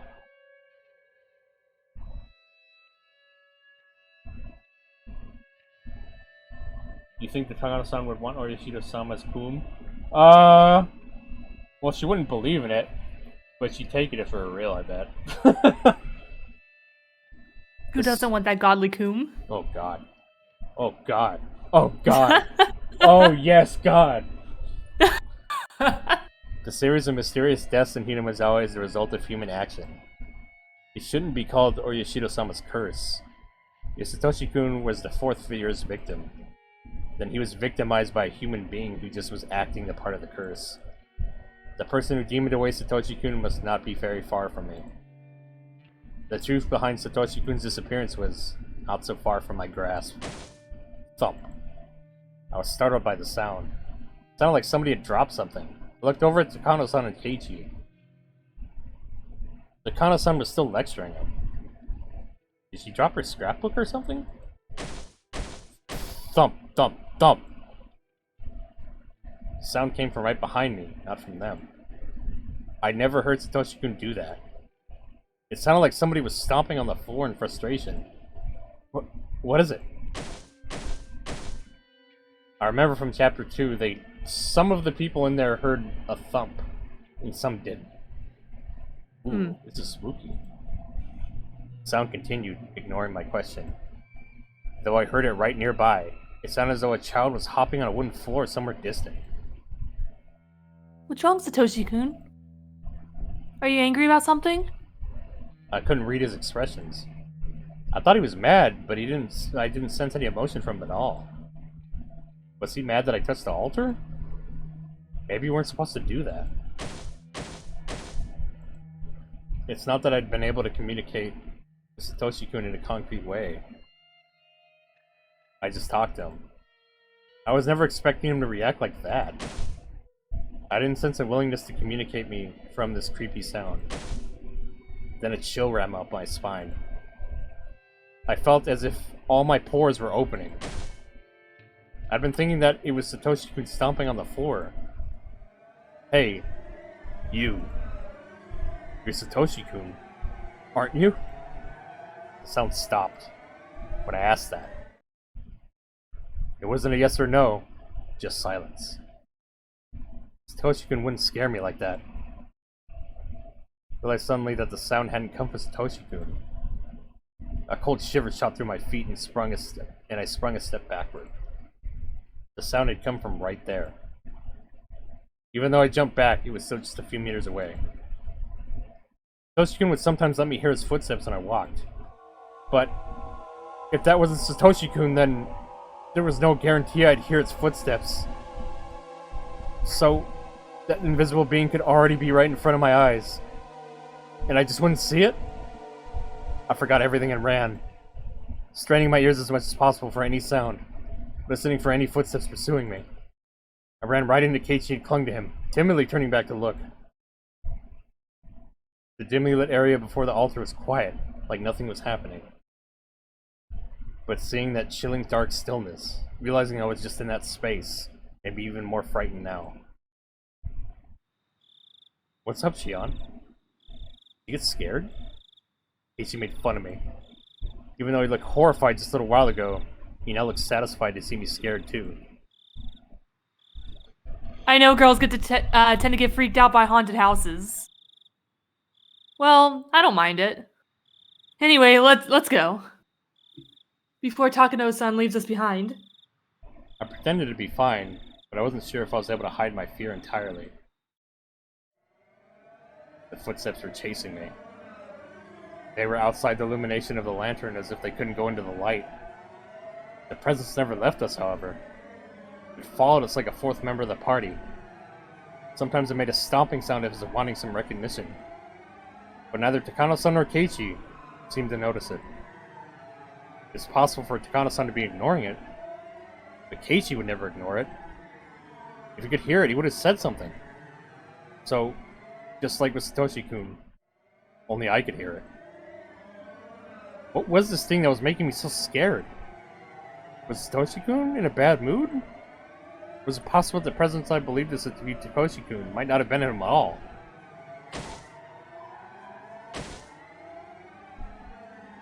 What are you upset about, Satoshi-kun? Tell me if I did something wrong, I'll apologize.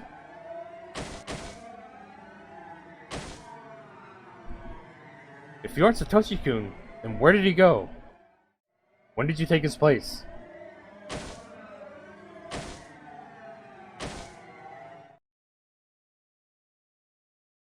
Yana, you alright? Huh? I'm fine. You look pale, though. Then I'd appreciate it if you didn't stretch my clothes too much. Oh, sorry. Oh. Am I interrupting you two? Hee. I decided to engage in the conversation to help myself ignore the sound from behind. I didn't hear the sound as much, and it became a bit more distant. Yeah, I shouldn't pay attention to it. It wouldn't bother me if I didn't hear it. I should just ignore the noise. Takano-san, you're researching whether those customs survived into the present. You are, right?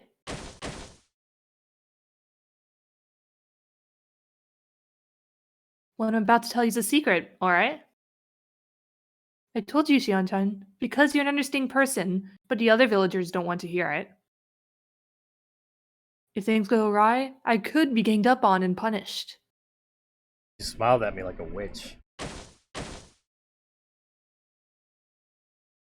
My raccoon, you keep it a secret too, okay? If this gets out, I could suffer Oyashiro-sama's curse, or be made into a sacrifice. If it's the curse, then I wonder what kind of death it will be this year. If it's a sacrifice, then will I be thrown into Onigafuchi swamp while still alive? And it is tonight, you know. The night of Oyashiro-sama's curse. Oh, she'll be thrown into fucking Shrek swamp. No, no. Get out of my swamp! You think you kind of yep. Okay. Hey, Spooky Pengu, how you doing, buddy? Welcome. How you doing? It certainly is. If the curse strikes for the 5th time, it'll happen tonight. Kana-san pulled out an old scrapbook from her paper bag and started turning the pages. She opened it to the page with that one article. It was an article about the brutal murder of a Tanagashi victim. It happened in the Meiji era. This is a story that actually happened. It was around the end of the Meiji era. They discovered an unknown mangled corpse, the victim of a murder in Onigafuchi village. Thump, thump, thump, thump, thump, thump, thump. Never before has there been a corpse treated with such cruelty and inhumanity.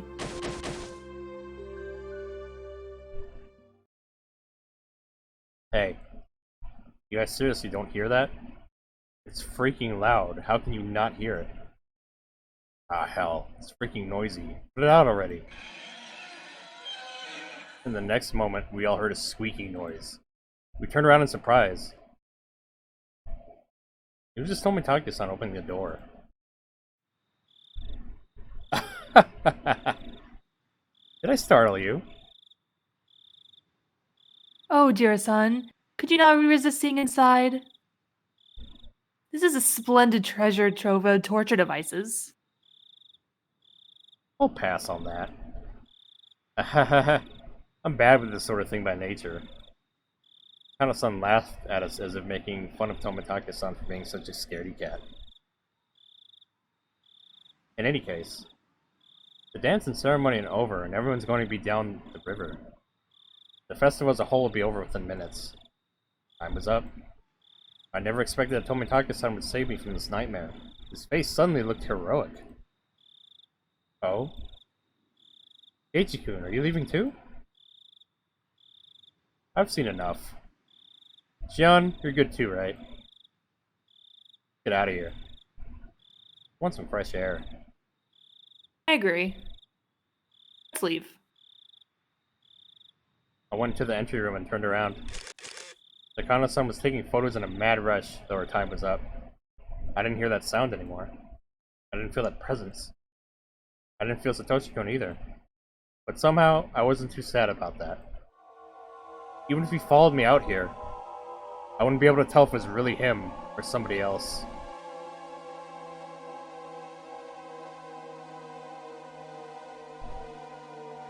Oof. Fucking sound effects, I love them. I love them! I'm back with some Kumi wa- Ew, don't drink that! Don't drink that, Melody. Got tips. Would you like to read these? Sure. That underground torture room is officially called the Underground Ritual Storehouse. So, do torture room and ritual storehouse mean the same thing?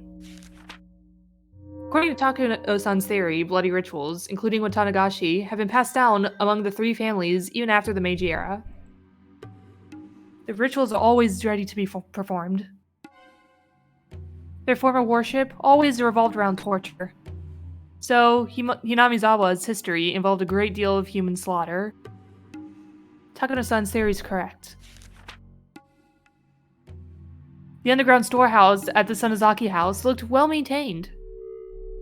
Takano-san is right about that too.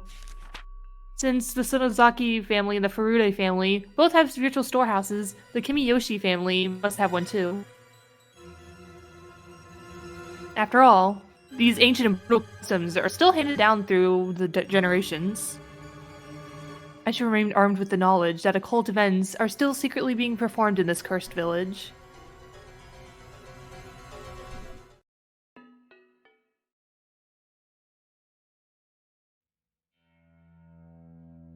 This sanctity of the ritual storehouse is one of the most prominent elements in the worship of Oyashiro-sama. Of course, I knew that since I'm originally from Hinamizawa. But violating that sanctity is actually a more serious problem than I thought. Thank you for the lurk, Elise. Takano-san's research shows that the history of ritual storehouse goes way back. The ritual implements within have long been viewed as inviolable objects, which is why it was strictly forbidden to enter. Takano-san's theory says that Watanagashi was once a public execution, performed to stabilize the reign of the three families, rather than a purely religious ritual. If so, the ritual should hardly be called sacred. Under the circumstances, the implements should have been despised as symbols of hatred and fear. When instruments of fear are far too visible, it only creates a reign of terror. But keep them as hidden as possible, and they gain divinity. Many say they would become tainted if the laymen touched them. The only reason for that was to preserve their false prestige through secrecy, since they would lose their sanctity if revealed before the common folk. In other words, the true identity of the ritual storehouse sacredness was fear. That was the true emotion ruling over this village. Fear is a powerful, powerful force. Mm-hmm. The reason why Takano-san and Tomitake-san were cursed is because they broke into the ritual storehouse. I don't know how the villagers found out about it. Maybe someone was watching. Maybe there was an anti-theft alarm. Either way, our intrusion must have been reported to the highest level of the curse system. Fun fact, you can drink from between the boobas if they're big enough, or if you're strong enough. Oh, but you need a drink with a straw. The booba power, huh? More we know. That's because, considering the distance between the village and the site where Takano's body was found, she must have been killed right after we came out of the ritual storehouse. It was done very quickly. It's possible that a special assassination team exists for this purpose, or that the plan had been set up a long time ago. They might have been secret agents of the Sonozaki family, but the latter sounds more valid. But if so, who would have been the victim and nobody broke into that ritual storehouse? They just kill anybody they felt like, I guess. I guess they just spin a wheel. The wheel of misfortune. Mm-hmm.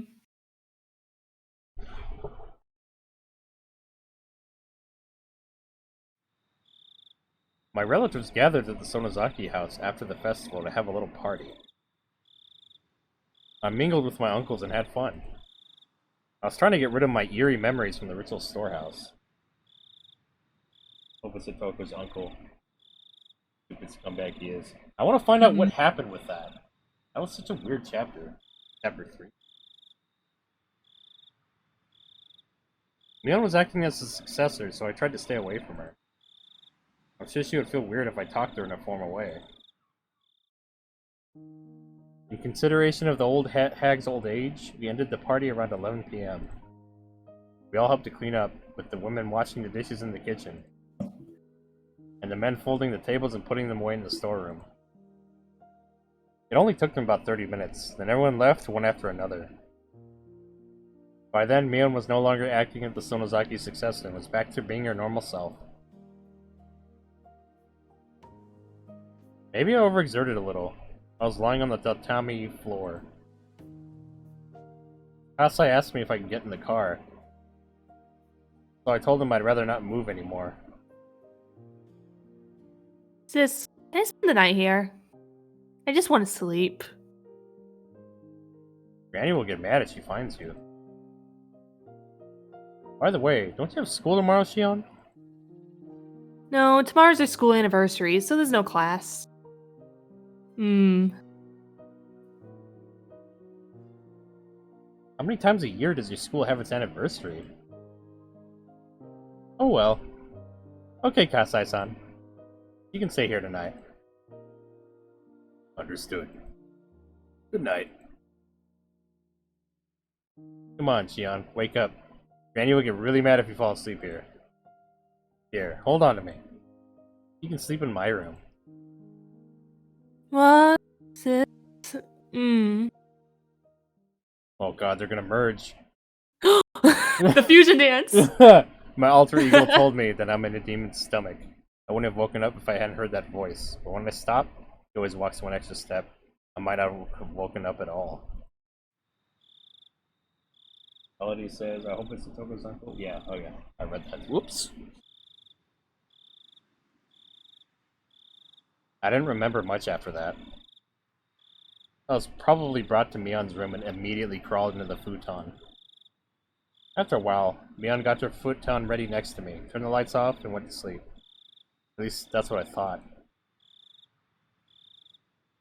I got up and turned the lights on. Mion's futon was empty. The futon felt cold.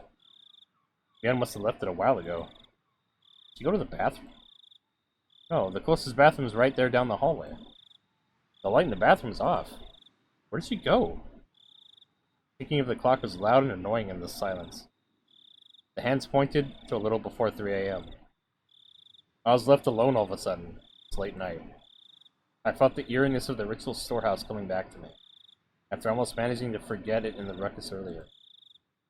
I tried to sense my surroundings in this house. There shouldn't have been an eerie atmosphere, strange noises or footsteps. I stepped out in the freezing cold hallway to look for Mion. When I did, I immediately noticed light coming from one of the nearby rooms. The room that belongs to the hag. The hag went to sleep early and woke up early. She was very strict about her bedtime. It was strange to see her light on in the middle of the night. I could hear voices too. Those voices belong to the hag.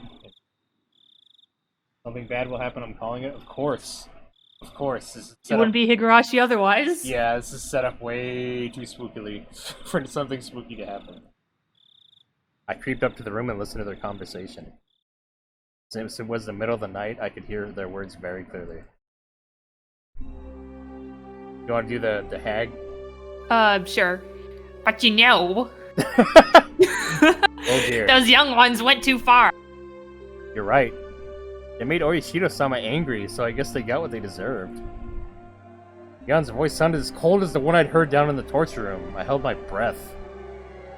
The police say they're investigating, but are you sure? I guess. It's probably Takano-san. My heart almost stopped. Orishiro-sama got angry? The police are investigating? It's probably Takano-san? And what day was it today? Those words told me that something was happening. My teeth started to chatter. I desperately tried to stop them. I felt like my body was swelling up suddenly. I could no longer hear as well. Calm down. Breathe. Listen more carefully. According to Mion and the hag's conversation, another incident definitely took place. The victims were Takano-san and Tomitake-san. From what I could tell, both Mion and the hag thought it was more sense that whatever it was happened to them. No. I needed to think more calmly.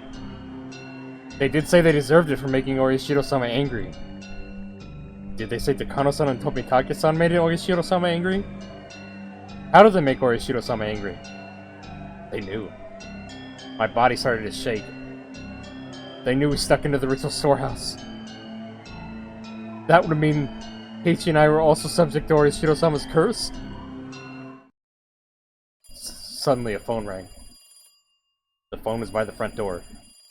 The front door was opposite the hag's room, farther down the hall. The ringing echoed throughout the long hallway. It sounded so eerie, almost like it was coming from hell. That was when I felt someone behind me. Of course, there was nobody there when I turned around, but there was someone there a moment ago. I didn't know if it was Satoshi-kun. I didn't sense any emotions, so I couldn't tell. I also didn't know how long it had been there. It was as if that somebody was watching me listen in on our conversation. That was the feeling I got. It couldn't be Satoshi-kun. Satoshi-kun would never be that intimidating or scary. My mind turned all red, like it was suffused with blood. Have you experienced anything like that? Those footsteps always followed me. They even came to my bedside and looked down at me. I remember what Reina of Yugu had said on that rainy day. You'll be okay if that's true. Orishiro-sama won't get mad at you. If Orishiro-sama wasn't angry, nobody would follow me. So what does this mean? Ever since we stuck in that shrine storage, something has been following me? What is it? Calm down. That's right. Reina wasn't talking about me. She was talking about Satoshi-kun. That's what happened to Satoshi-kun. Everything he's going through is a sign of Orishiro-sama's curse. That's right. That's why I encountered the curse of Orishiro-sama. You feel someone's watching from a distance, and it follows you. A creepy feeling crawled up my head,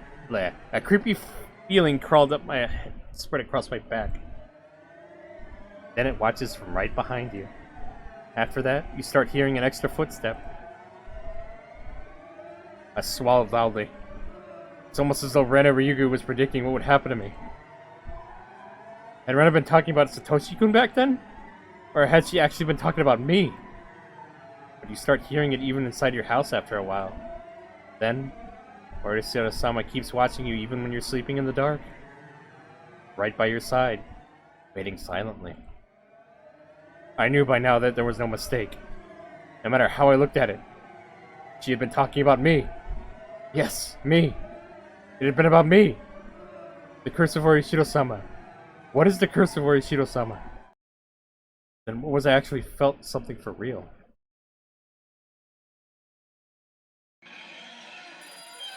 Someone grabbed my collar. Ah! No voice came out. I wanted to scream, but all I could do was open and close my mouth, as if something was stuck in my throat. It was Mion. Uh-oh. She looked even colder than how she'd looked in the underground torture room. It only made sense.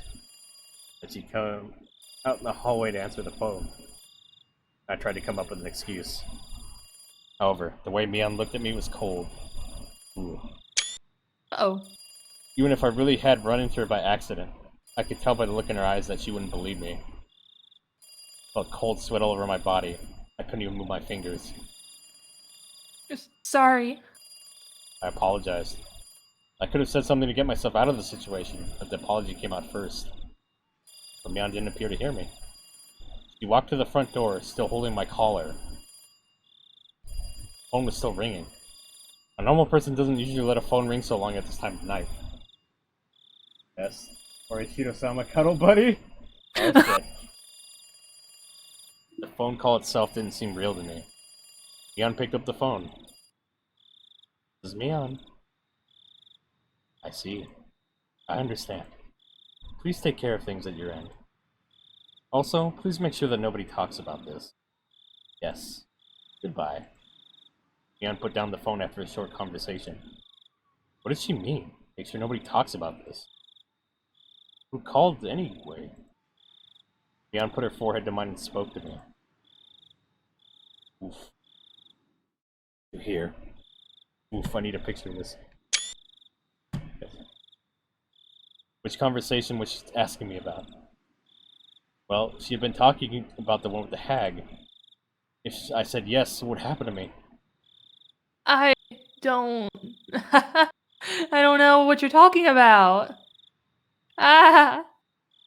Mion pulled my collar and pressed her nose on mine and continued to speak. Just what you heard. The curse of Orishiro-sama fell upon Tomitake-san and Takano-san. It's really very unfortunate. It was like I was talking to myself in a mirror. But what I was saying in the mirror was even so cold. Sis? What is the curse of Yashiro-sama? Tomitake-san killed himself by clawing out his throat. Takano-san was burned to death in an oil drum. Terrible, isn't it? Tomitake-san clawed out his own throat until he died? What? Takano-san was burned to death in an oil drum? What? What? I felt something furry crawl up my spine. I also felt like my stomach was turning upside down. I didn't feel any strength in my legs. If Mion let go of my collar, I'd probably collapse on the spot. Why did he die that way? Don't you know, Shion? I'm asking you because I don't know. I don't know. Oh, thank you for the lurk, Yami. Aw, nice hug for Yami. Don't you see that there can only be one reason? Please don't talk as if I already know the answer. What do you mean? My heart was pounding. I felt that my next breath would be so bloody and hot that I'd choke on it. Don't you know? It's because they made Orishiro-sama angry. First year, he was the manager of the damn construction site. The second year was the traders of the village. The third year was the pacifist. Fourth year is the relatives of the traders. I always thought the victims were people who had something to do with the dam conflict. I didn't do anything against the village during the dam conflict. I assumed I was safe. I should have known. I should have known everything would be the curse of Orishiro-sama. I knew Orishiro-sama's anger was the curse of Orishiro-sama. I knew Yoshito-sama would get angry if I stepped into the ritual storehouse. But since I wasn't held responsible in any way for the dam conflict, I never thought I would be a victim of the curse. Aw, at least gave you a hug, Atlas. What? At least gave you a hug in chat. Aw, thank you. Did I ever think there would be an incident in the 5th year? Did I ever think that I'd be the victim of that 5th year incident? Tomitaka-san snuck into the storehouse and he clawed his own throat until he died? Nakano-san was burned to death in an oil drum? It must be a lie. It couldn't be true. Even if it was forbidden, it was just a space for storing some old torture implements. How could they be killed for just sneaking in there? Especially in such gruesome ways. But I thought about it again and realized that those people were absolutely capable of doing things like that. The main Sonozaki family was capable of it. The Sonozaki family had been pulling the strings behind the strange series of mysterious deaths so they could do it. Aw, Melody, thank you for the hug.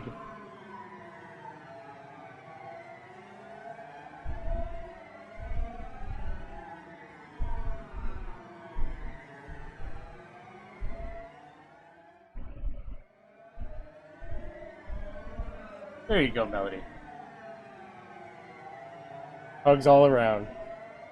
The Sonozaki family even kidnapped the grandson of the Minister of Construction during the dam conflict. They could do it.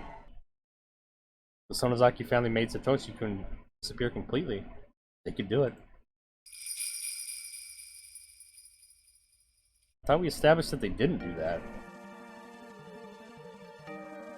Mion leaned against me before falling onto the cold hallway floor. She collapsed rather violently. I usually didn't go to sleep with my stun gun, but since I was too tired and sleepy to get ready for bed, I still had it on me. She fucking stunned her? Oh fuck. I had my stun gun on me. I finally understood. I didn't know who killed him exactly, whose idea it was or who ordered it. I didn't even know who was actually involved. But Mion and the hag knew everything. Satoshi-kun. Now I finally know. Now I know what I need to do. Uh-oh. I'll settle the score for you, Satoshi-kun. I'll avenge you, Satoshi-kun. I won't be killed like you, Satoshi-kun. I walked into the hag's room. She was sitting up to take some medicine. Her back was turned to me. Mion and I are twins. If I acted like her, the hag wouldn't notice the difference. I don't think she ever suspected me. I put my stun gun up to her neck and pulled the trigger. Oof. I heard an indescribable electrical sound and the hag's lights went out. She fell in a twisted position. I didn't know how long it would take a person to regain their freedom of movement after getting knocked out with a stun gun, so I had to restrain them before they woke back up. I was unbelievably calm. The key to the underground torture room was in the forbidden drawer that only the head of the family can access. He had told me about this once. I'd never looked for the drawer before, but I found it exactly where I thought it would be. The key was on the keychain with several of its sisters. Each key had a little plaque on it that said what it was used for. Oh shit. Oh shit, she's gonna fucking drag him down there. They were all in Mion's handwriting. She was an idiot for being so conscientious, but it sure helped me out. I put the keychain in my pocket and headed to the outdoor storeroom to find a cart. I found a large flashlight there as well. There was a strap on the flashlight, so I could put it on my shoulder. That way, I'd have both hands free to carry Mion and the hag. I loaded Mion and our grandmother onto the cart and carried them to the underground torture room. I was prepared to use a stun gun again if they woke up while I was working. It was more powerful than I imagined, and the hag showed no signs of waking. This was a stun gun Kasai specially ordered for me when I told him I wanted a powerful one. Jesus. I remembered him telling me that it was an even illegally modified stun gun and that I should never use it just for fun. Oh my god. I used my flashlight to find a light switch. I found it easily and turned it on. Uh-oh. All the lights went on in the basement. Although there was now illumination, it was very dim. I moved quickly so as to finish what I needed to do before they woke up. I decided to put Mion in a cell beyond the torture room. Wait. Oh shit. Chapter 2, that was Shion the whole time? Instead of Mion? Oh fuck.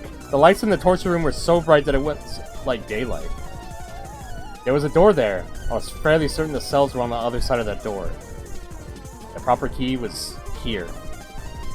The keys made a tinkling sound. I felt cold air coming in from the gap in the door. There must be a huge opening on the other side. I opened the door and I saw nothing but darkness. I felt along the wall to find a light switch. I turned the switch on, and a light bulb lit up, showing a huge rocky cave. It didn't look like a natural cave, it looked more like an air raid shelter.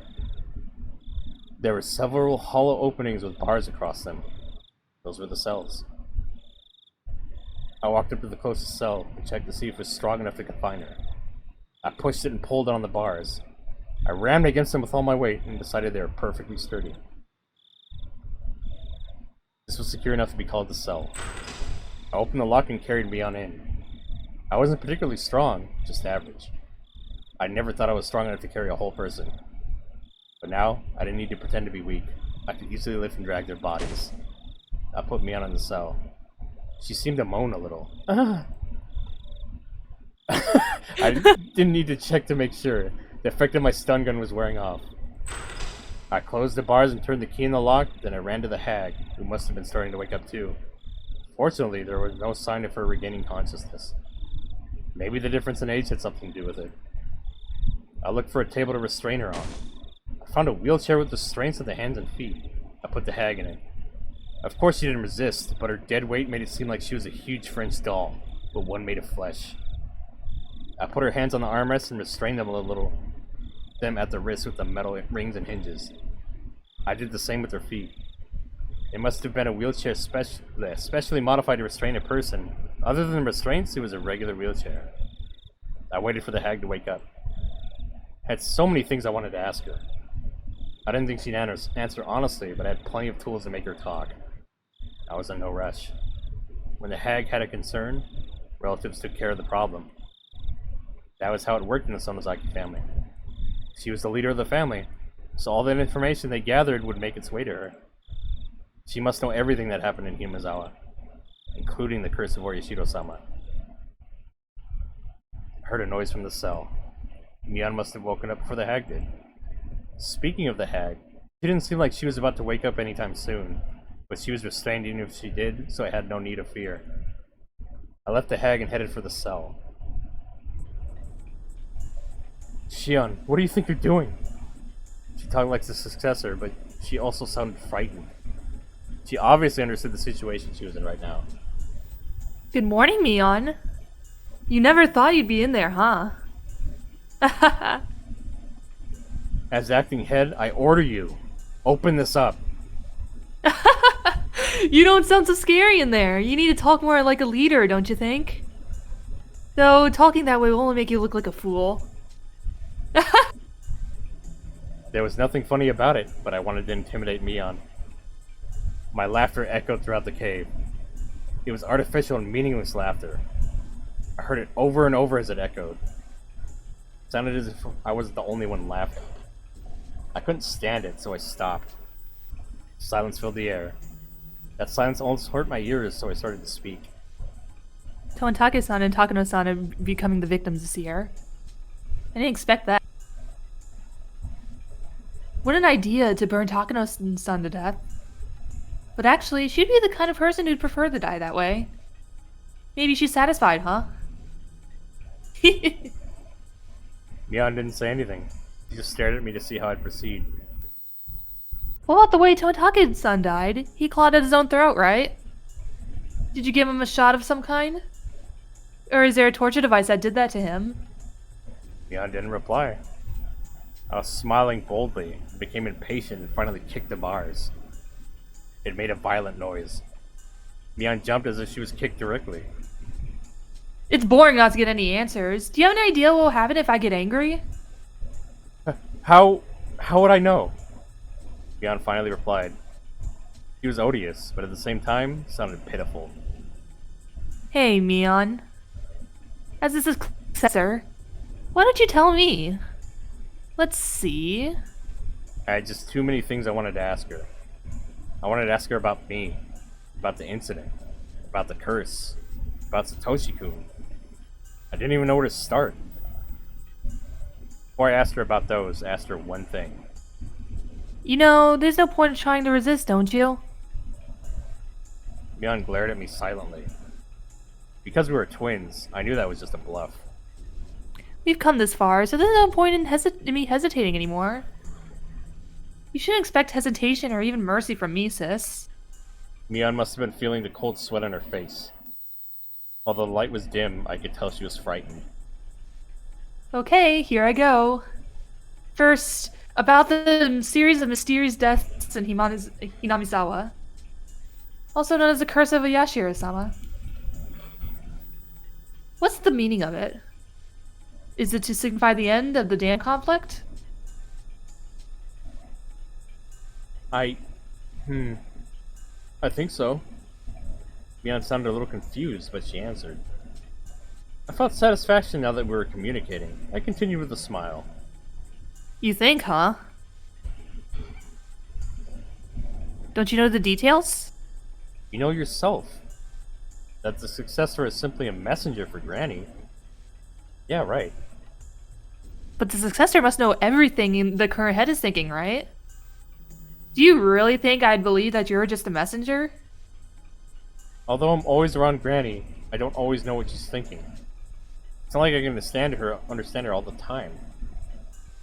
Okay, so you're saying that everything about the Curse of Yashiro-sama is decided by the hag herself, right? I assume she talked to the successor about it. When it's something dangerous, Granny decides it on her own. I don't have anything to do with it. But even she decides by herself. Grandma uses you to take care of various things, doesn't she? And you're telling me you don't know anything? No! She doesn't use me for that. I really don't understand it myself. But it's like I don't take care of problems on the surface and someone else takes care of the problems on the underside. Who? Who is the one that takes care of these underside problems? I don't know. Haven't you seen anyone? Haven't you overheard a phone conversation? It must have been someone who gets in touch with the hag at the same time every year, around the time the curse happens. I don't know. I really don't. Mion shook her head. Okay. Let me change the question. Why were Tomatake-san and Takano-san chosen as victims, even though they had nothing to do with the dam conflict? Was it because they snuck into the ritual storehouse? As soon as Mion heard the word ritual storehouse, her expression shifted. Ritual storehouse? They intrude on the storehouse at the Furude Shrine? Didn't you know? I thought you already knew. If they really did that, then it was truly stupid of them. Of course something would happen to them. Mion muttered bitterly while shaking her head repeatedly. Mion's reaction made me realize the true meaning of the Forbidden Storehouse for its ritual influence. The ritual storehouse is a sacred building, so nobody can go inside. The curse will fall on anyone who disobey. Any child would know that rule. However, just because they knew about it didn't mean they all believed in it. Although they were told they would be cursed, most of the kids actually enjoyed hearing the stories. They simply didn't believe it was true. However, Mion's reaction told me it absolutely was. If they actually did that, of course something would happen to them. He was saying that if someone snuck into the ritual storehouse, that person should be killed. What you know and what I know aren't matching up anymore. Of course I'm aware I shouldn't just waltz into the storehouse. But to be killed in such a gruesome way for doing it? I never knew that, did you? That's just because you're ignorant about it, Shion. Well, sorry for being ignorant. Could you please explain it to me? Just like you said, the kids don't really believe in the curse. They assume it's just superstition, but they also know that if an adult found out, they'd be in big trouble. But to the elderly people of Hinamizawa, it's something more serious. Mion explained to me how the elderly people blindly believe in Orishiro-sama, how sacred the festivals are to them. It's probably something the younger generations would never understand, but they're possessed by a very strong, deeply rooted devotion toward Orishiro-sama. Mion then went on to tell me about how sinful it was to violate the rule of the ritual storehouse. I just couldn't believe things like that were still going on even in the modern day. I couldn't even reply appropriately, but even if it was unbelievable, I couldn't ignore what I was hearing from my twin sister. I see. But Mion, doesn't the rule say that one victim gets killed by the curse and the other has to become a sacrifice? The body of the sacrifice is never to be found. But there are 2 dead bodies this time. What do you think of that? Mion doesn't know that besides Takano-san and Tomitake-san, Keiichi and I also snuck into the Stritzel storehouse. So I tried to tease her a little, lead her a little. Bleh. I know that doesn't make sense. Maybe Takano-san's burned body wasn't supposed to be found. Maybe the intention was her to vanish. Or, I'm not too sure, but... What? Just say what you're thinking. I won't get mad. Mion hesitated a little first, and then started to speak. Actually, 4 people snuck into the shrine storage, so maybe... Maybe what? Maybe the other 2 will become the sacrifices to get demoned away.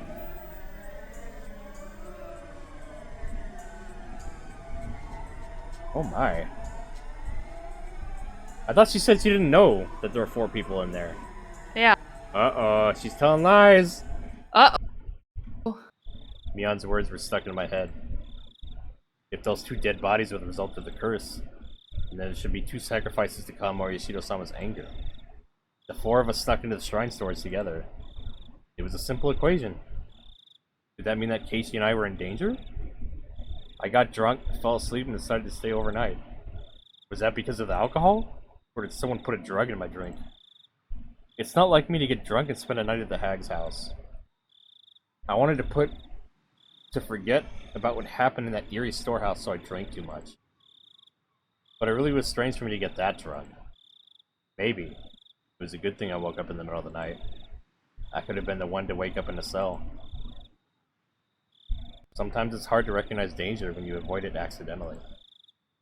Part of me wanted to just laugh at the idea, but another part felt frightened that I was so close to being in Mion's position. If my thinking was correct, I wonder how Keiichi Marbara was doing right now.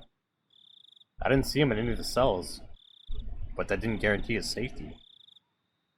Kana-san and Tomitake-san has been executed. There was a possibility that Keiichi could already be dead. You're already dead. But just like what happened to Satoshi-kun, it might only happen after a few days. When the sun rose, I was going to pretend to be Mion and head to her school. I was going to check if Keiichi Marbara was safe. If he already disappeared, then my enemy would come after me next. I'd have to be a decoy for myself. But if he was still safe, I need to keep my eyes on him. I was sure the enemy would come after that scatterbrain. If I became Mion, Shion would disappear. The enemy would think Shion had already been demoned away, and they'd concentrate on Keiichi. If nothing happened to Keiichi, that would also be fine. It'd prove that nothing would happen to me either. The hag was still sleeping in the wheelchair. I was going to interrogate her, but actually, I wasn't expecting to learn that much. The woman who was also known as Empress Sonozaki probably wouldn't say a thing even if her fingers were cut off. Mion, her successor, was the complete opposite. She spoke readily, but didn't know too much about anything. Mion had said she was only a messenger, and that someone else was taking care of the problems on the underside. It was possible Mion had grown into a good liar, and that she tried to deceive me with a straight face. But at the same time, I could see the hag not letting Mion get involved in the underside of the village. If I were her, I wouldn't have used Mion for that either. Unlike me, Mion was a nice person. While there are only ones and zeros in the world, she believed there were numbers with decimal points. In other words, she could never be cruel. If the hag thought the same way I do, it was very possible. The one who took care of the problems on the underside, X, was the one who actually governed the curse of Orishiro-sama. If the hag became concerned about something, X would deal with it, either directly or indirectly. Or maybe the hag and X would discuss the details first. But did X really exist? If he did, his place in the village hierarchy was a lot more important than that of the successor. Unlike Mion, who was too nice. He was discreet, cruel, cunning. Furthermore, he was extremely close to the hag. Someone who would have a lot of contact with her just before it was time for the curse. Because of the way Takano-san died, he would have been someone who regularly dealt with unusual drugs. Could be a member of a medical institution. The director of the Ide clinic. Ide? In this isolated village, Ide was famous for opening such a beautiful clinic. working so hard for the villagers' sake. The villagers liked his mature personality and really respected him. There's nothing scarier than a doctor is also a murderer. If Ide was the person behind the curse, all the mysterious deaths could be explained. However, there's only a slim chance of Ide being X. The main reason being that the hag wouldn't trust him. Like many of the elderly, the hag doesn't like young people. I knew she'd never trust him because of his age. Furthermore, she had openly criticized his behavior among the relatives once. Although Ide was famous, he was an outsider after all. He wasn't born here. He tried to maintain a good relationship with the villagers as the director of the clinic. That was just on the surface. I couldn't even imagine being the hag telling him about her worries or about the villagers' underside. Do you want to take over on narration for a little bit, Atlas? Sure. I don't want you to get bored. Yeah, nah. If she was suspicious of the others as I was, then she'd only gather trustworthy people to deal with that underside. The first people that came to my mind were the leaders of the three families. Leaving Rika-chama out, the head of the Kimiyoshi family was a strong possibility. He was the only one who could advise Empress Sonozaki. They were of a similar age, and everyone knew that they were very close outside the family councils. Furthermore, as a mayor, he often went to the Sonozaki house just before Watanagashi to discuss his festival preparations. I could easily picture them talking privately. He's the person that came to mind, too. Talking about this. The one who executed the curse of Oyashiro-sama. The one who murdered Takano-san and Tomitake-san. The mastermind behind the series of mysterious deaths that have been going on for the past 5 years. Was he coming after me? Did he get to Satoshi-kun? When I thought about Satoshi-kun, I felt elevated. I was fearful of possibly being this year's victim until just a moment ago. I was scared that X was after me. But when I thought about it, I realized, whoever it was, this person had gotten Satoshi-kun. I'd looked so hard, but I couldn't find him. I'd almost forgotten about this enemy. For better or for worse, he was going to appear before me again. No matter how hard I tried, I couldn't find that enemy. But now, he was trying to find me. That was it. I wasn't only being chased. I was chasing too. When I realized all this, I was no longer afraid to dying to the 5th year's curse. It had become a game. I was only being threatened. I was threatening too. Now was the time to settle the score for Satoshi-kun. Now was the time to awaken passions that had grown weak over the past year. I could feel righteous indignation and courage flare up within me. The only emotion that can defeat fear is anger. Pretty much. When my anger completely overtook my fear, I felt as if I were reborn. Why didn't you wake up, Grandma? I kicked her wheelchair rather violently. Oh, go ahead, yeah. Oh no, you can go ahead if you want. Okay, but that didn't wake her either. Are you just pretending to be asleep? I grabbed her hair and pulled her head up. But even then, the hag stayed silent with a straight face. Then I noticed something.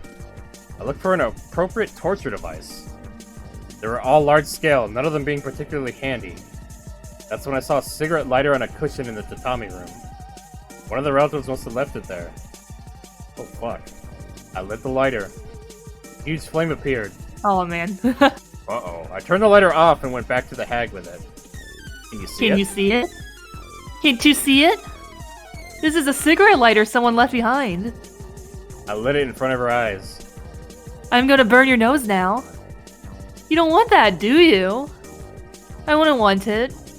So why don't you quit pretending to be asleep? There was still no response. Maybe we should check for a pulse to see if she's dead?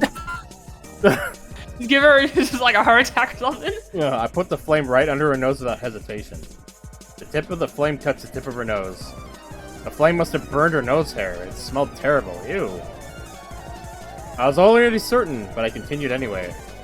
I brought the flame closer to her eye. Her eyelid didn't move one bit. The flame burned her eyelashes, making it smell awful again.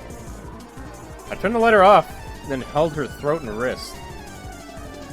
I didn't feel any warmth. Didn't feel pulse either. Yep. Oops! Whoops! Did she? Did she die from the stun gun? There was no way she could pretend to be asleep while being burned. Even if she could endure the pain, anyone would reflexively move their eyelids if a flame came close to their eyes. But she didn't. I turned the sink water on and aimed the end of the hose at the hag's face. The water pressure wasn't too high, but by squeezing the tip of the hose, I could make it squirt out. The water hit the hag in the face, but there's still no reaction. Shit. You've gotta be kidding me. She's dead? The one who was at the center of everything is dead now. I knew she wouldn't talk, but I didn't expect her to end up dead. I never even thought of killing her. I walked around the room restlessly. I didn't feel guilty, but instead felt frustrated with what I'd done. Come on. I need to calm down. What do I need to be afraid of? Calm down. Stay cool. Calm down. Stay cool. I could feel my brain starting to calm down, and my emotions cooling down with it. She was my true enemy. It was just that I killed her before confronting her about it. Sooner or later, I would have killed her anyway. She wouldn't have said anything in the first place, so there wasn't really a reason why I should have let her live. I didn't realize that until now, and that was why I got frustrated. My revenge for Satoshi-kun started with the unexpected death of my grandmother. It was such a strange feeling, like I was wearing sopping wet clothes. I replaced that feeling with anger. I couldn't forgive her. I couldn't forgive the hag for abusing the Hojo family, including Satoshi-kun, for so many years. Murdered him psychologically as well as physically. She didn't deserve an easy death from a stun gun. I picked up a whip that was hanging from the wall. The whip was designed to make sure the person receiving it got seriously injured. I swung it up and then down. The sound reminded me when I was a child hitting things with a jump rope I pretended was a whip. But unlike them, it made a purple mark on the hag's face and reddish-black blood started oozing out. I swung it up and then down again. This time, the whip hit her head, her hair flew in the air. I saw a bunch of her hair on the top of the whip. At the end of the bunch of hair, there was a piece of her skin. It seemed the whip had ripped part of her scalp off. I continued to hit her with the whip. I didn't bother removing the hair beforehand. The tip of the whip was divided into many points, each point having a fish hook at the end. Jesus. Damn. Those hooks, added to the speed of the whip, not only scratched the victim, but tore their skin as well. The hag's hair was all messed up and her face was getting bloody. She started to look like a real demon. I stopped the whipping. Not because my arm was tired, but because I couldn't stand the feeling of her hair on the tip touching me every time I swung the whip. I threw the whip at the held hag. Breathing heavily, I realized I was covered in her hair. It almost felt like thousands of maggots crawling all over me. I brushed it off violently. You deserve this, you fucking demon hag! I put my hands on my knees and exhaled roughly. It was then that I noticed it. I perked up and turned around. There it is.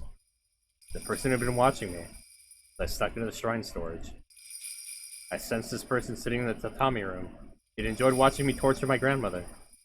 An overwhelming emotion started to swallow me up. I tried desperately not to feel it. How long have you been there? You should have said something. It was just there. Just like Satoshi-kun, it was just there. It's extremely uncomfortable to have it just be there. I see. Rena told me. Are you Oyashiro-sama? I smiled boldly, and yet I could feel my body shivering. Can't fool me. Are you saying that you're Oyashiro-sama and the curse of your Oyashiro-sama really does exist? Hey Dodo, welcome.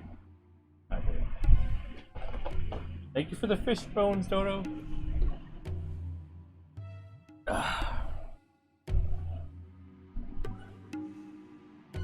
Come on! Who would believe something like that? Huh? It was just my imagination. It couldn't be the curse of Oyashiro-sama. The curse couldn't be real. Everything was done by humans. They made everything look like it was a curse. Well, I don't care if you saw what I did. I won't charge you for it. But if you're thinking about interfering, I won't hold back, you know? No matter what I said, nothing happened. It was like trying to communicate with an insect. I felt like I was staring at a spider in the middle of its web, and the spider was staring back. I turned to the hag in the wheelchair. I couldn't leave her body here forever. If I don't need to make her death known, it should be quick, and it's best if a body doesn't exist. Not even in the secret underground torture room. Whew. I exhaled to try to calm myself down. Oh, I remember now. I was a little girl. Asa used to love making me feel scared. He often told me scary stories about various horrible things. I recalled his story about the secret torture room in the Sonozaki family. According to the story, there was a well in the torture room for dumping bodies in. There was a pile of tortured corpses at the bottom of the well, and resentful moans could be heard echoing from there. And about halfway down the well, there was a different tunnel, which was a secret passage leading into the distant mountains. That bit was from Mion's telling of the story. It was probably an amalgamation of tellings from different relatives. The room was supposed to be a huge secret, but everyone got loose lips at the chance of having fun scaring the young successor. Welcome to the torture section, yeah. Alright, Atlas, you can take over again for a little bit. I don't think anybody else is going to be talking. Okay. Mion. Oh, there we go. Do you remember one of our relatives talked about a hidden well a long time ago? There's supposed to be a hidden well somewhere in this underground torture room, and it's connected to a secret passage. Did you hear some noise earlier? That was me whipping the old lady.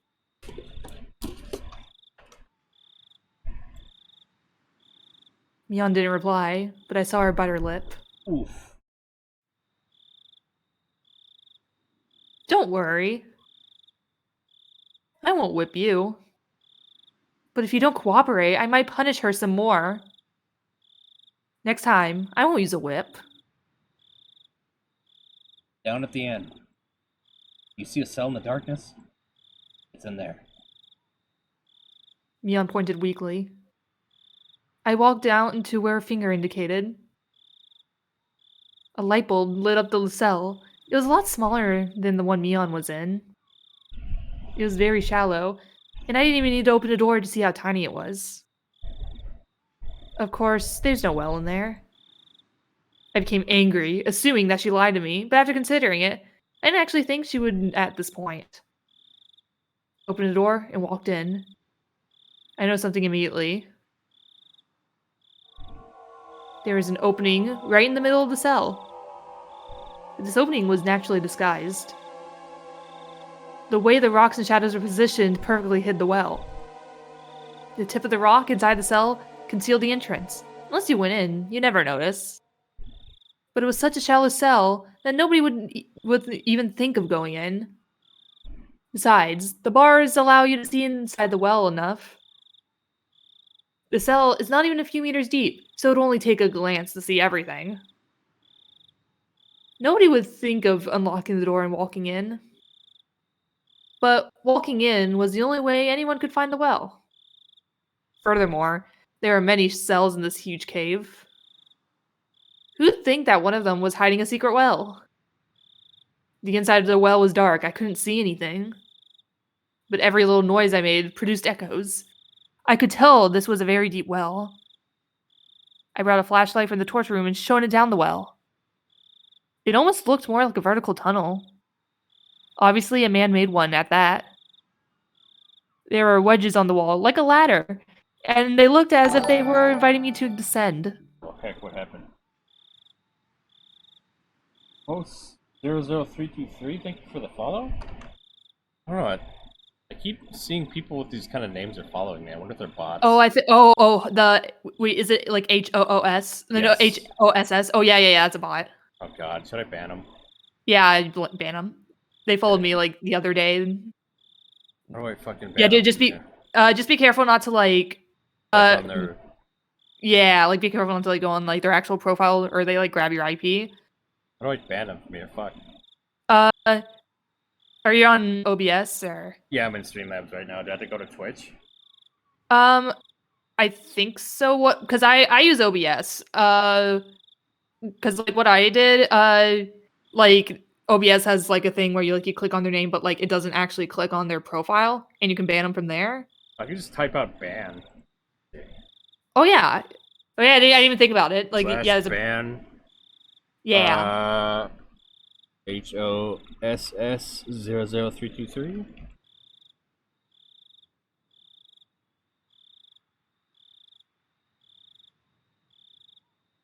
Okay, there. Alrighty. All right, problem solved. No, like every day I have like a follower like that follow me.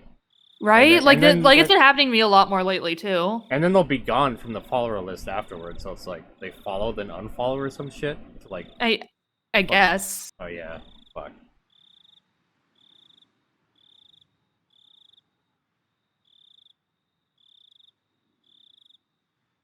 It's kind of ironic that the secret escape route from an underground torture room ended up being a well that takes you even further down. You had no way of knowing whether it would take you to freedom or to hell. Seeing this going down, it's probably hell. Yeah, probably. Knowing the series too. Yeah. Furthermore, there are the tortured bodies of past victims at the bottom. Who would be able to go down this well without hesitation? Nobody in their right mind could go down this well to look for a secret tunnel, hearing the voices of the dead all the while. Have you ever gone down that well, man? I've never even wanted to. I feel the same way. She's like, first time for everything. She just fucking throws her down there. Right? Why would I go down the well where they tossed the victims of this torture room? I went back to the torture room and then returned to the cave, pushing the wheelchair containing the hag. Leon screamed. Shion! Are you going to push Granny down the well? No, I'm not. I'm just dumping her body. No, I'm just gonna throw the body down, not the wheelchair. She's dead. Rest assured, I didn't torture her to death. It was probably the stun gun. Maybe her heart failed. I couldn't just leave her body here. I want it to rot, you know. How could you? Hey, do you want to take care of her even now that she's dead? Maybe you can use chopsticks to pick maggots off her body. Ew! Huh? Mion covered her ears and shook her head. Everything I said seemed to bother Mion. Her own life wasn't guaranteed at this point. Shion, why? You do this? Let's see. Why do you think? Nobody said anything for a while, but the silence was soon broken. Satoshi? Is this revenge? I don't know if it was really revenge. Since it happened so quickly, I'm sure she died without even feeling a thing. Hey, Mion. Now that I think about it, I did have a reason to kill Grandma. Do you know what it was? It wasn't just because she killed Satoshi-kun. It's because she lied. I slapped the hag's head. You said it too. You told me that if I ripped out my nails, she would forgive everyone. That's why I ripped out 3 of my nails. I did what you told me to, right? But she didn't keep her promise. She made Satoshi-kun disappear. Why? What was that for? I continued to slap the hag's head. Her blood was all over my hand by then, and it felt gross. Ew, blood. I tried to wipe it off on her clothes, but her hair got on my hand. I ran to the sink in the torture room and washed my hands with a brush. I was done and I went back to Mion's cell. After Satoshi-kun disappeared, you came over and told me. You said the relationship between me and Satoshi-kun was forgiven. You also said that the Sonozaki main house had nothing to do with Satoshi-kun's disappearance. Yeah, You lied! Lied.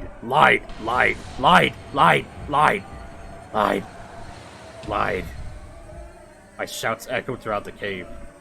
I was breathing heavily. I felt like I used up all the air in my lungs. I believe you don't know anything. You aren't even sure if the old lady actually trusted you. But I don't know if she forgave Satoshi-kun because of what I did. She wouldn't have told you the truth. The hag didn't keep her promise. Said she'd forgive everyone, but she lied. Didn't forgive. She didn't forgive Satoshi-kun. Liar, liar, liar, liar, liar, liar, liar! Pants on fire. Damn it! Damn it! Give me back Satoshi-kun! I want him back! I want him, I want him, I want him, I want him, I want him! I kicked the hag's leg repeatedly. Each time I kicked, the wheelchair made a squeaky noise. Ha! Ha! Ha! Ha! I ran out of breath and kneeled down. Mion was still covering her ears and was now shaking. There were tears in her eyes. Sorry to scare you. Sorry about that. If you really don't know, I won't torment you. Don't worry. But if you're ever lying to me, well, you'll have to accept whatever comes your way. You know what I mean?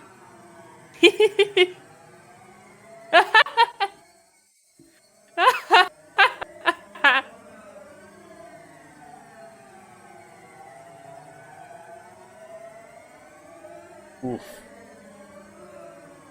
Oof. Oof. Oof. Oof. Oof. Oof. Notebook. Oh, we interrupted this scene to bring you some calm reading. Right?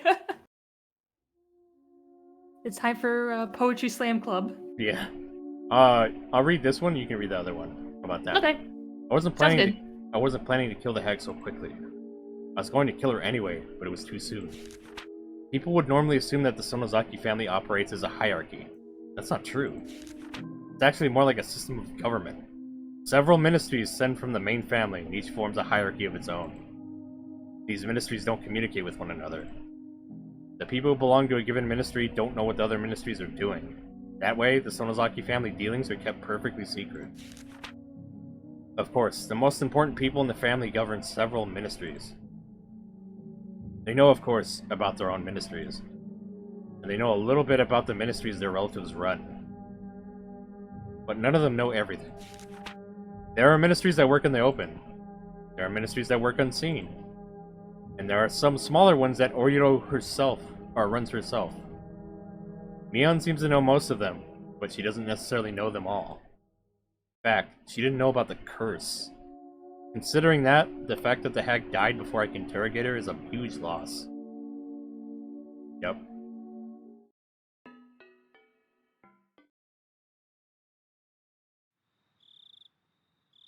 The head of the Kimiyoshi family was the one who called the main house most often after the 5th year's curse. My father called the second most. My parents were still high in the hierarchy, but the stir caused by my mother's disownment still hung over us, so we got treated as outcasts. So the fact that my father received so many calls proved how much the hag valued us despite the distance we were kept, demonstrating her own two-faced respect for both sides of the coin. My father seemed to be in charge of the intelligence bureau.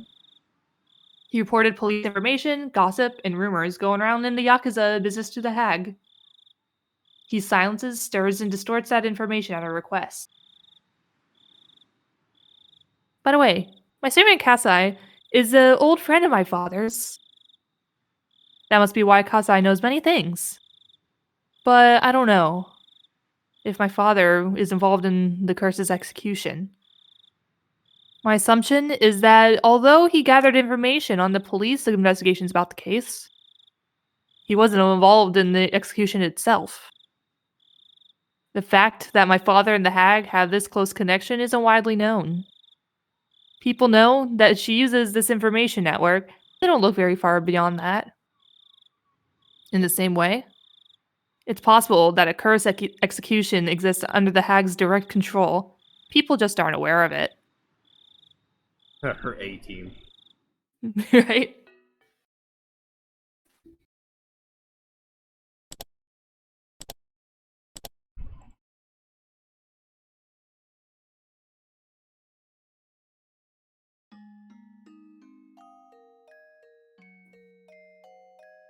I was having such a happy dream. Satoshi-kun was in the dream. He was leading his normal everyday life. Back on the baseball team. Ida and I acted normally around him because we knew that he was how mature people should act. We welcomed him back as if he had been there with us the whole time. Although he hits well in practice sessions, he still doesn't do well in a real game. Come on, Satoshi-kun. 3 strikes already? Cheering for you. Then Satoshi-kun pouted as he mumbled.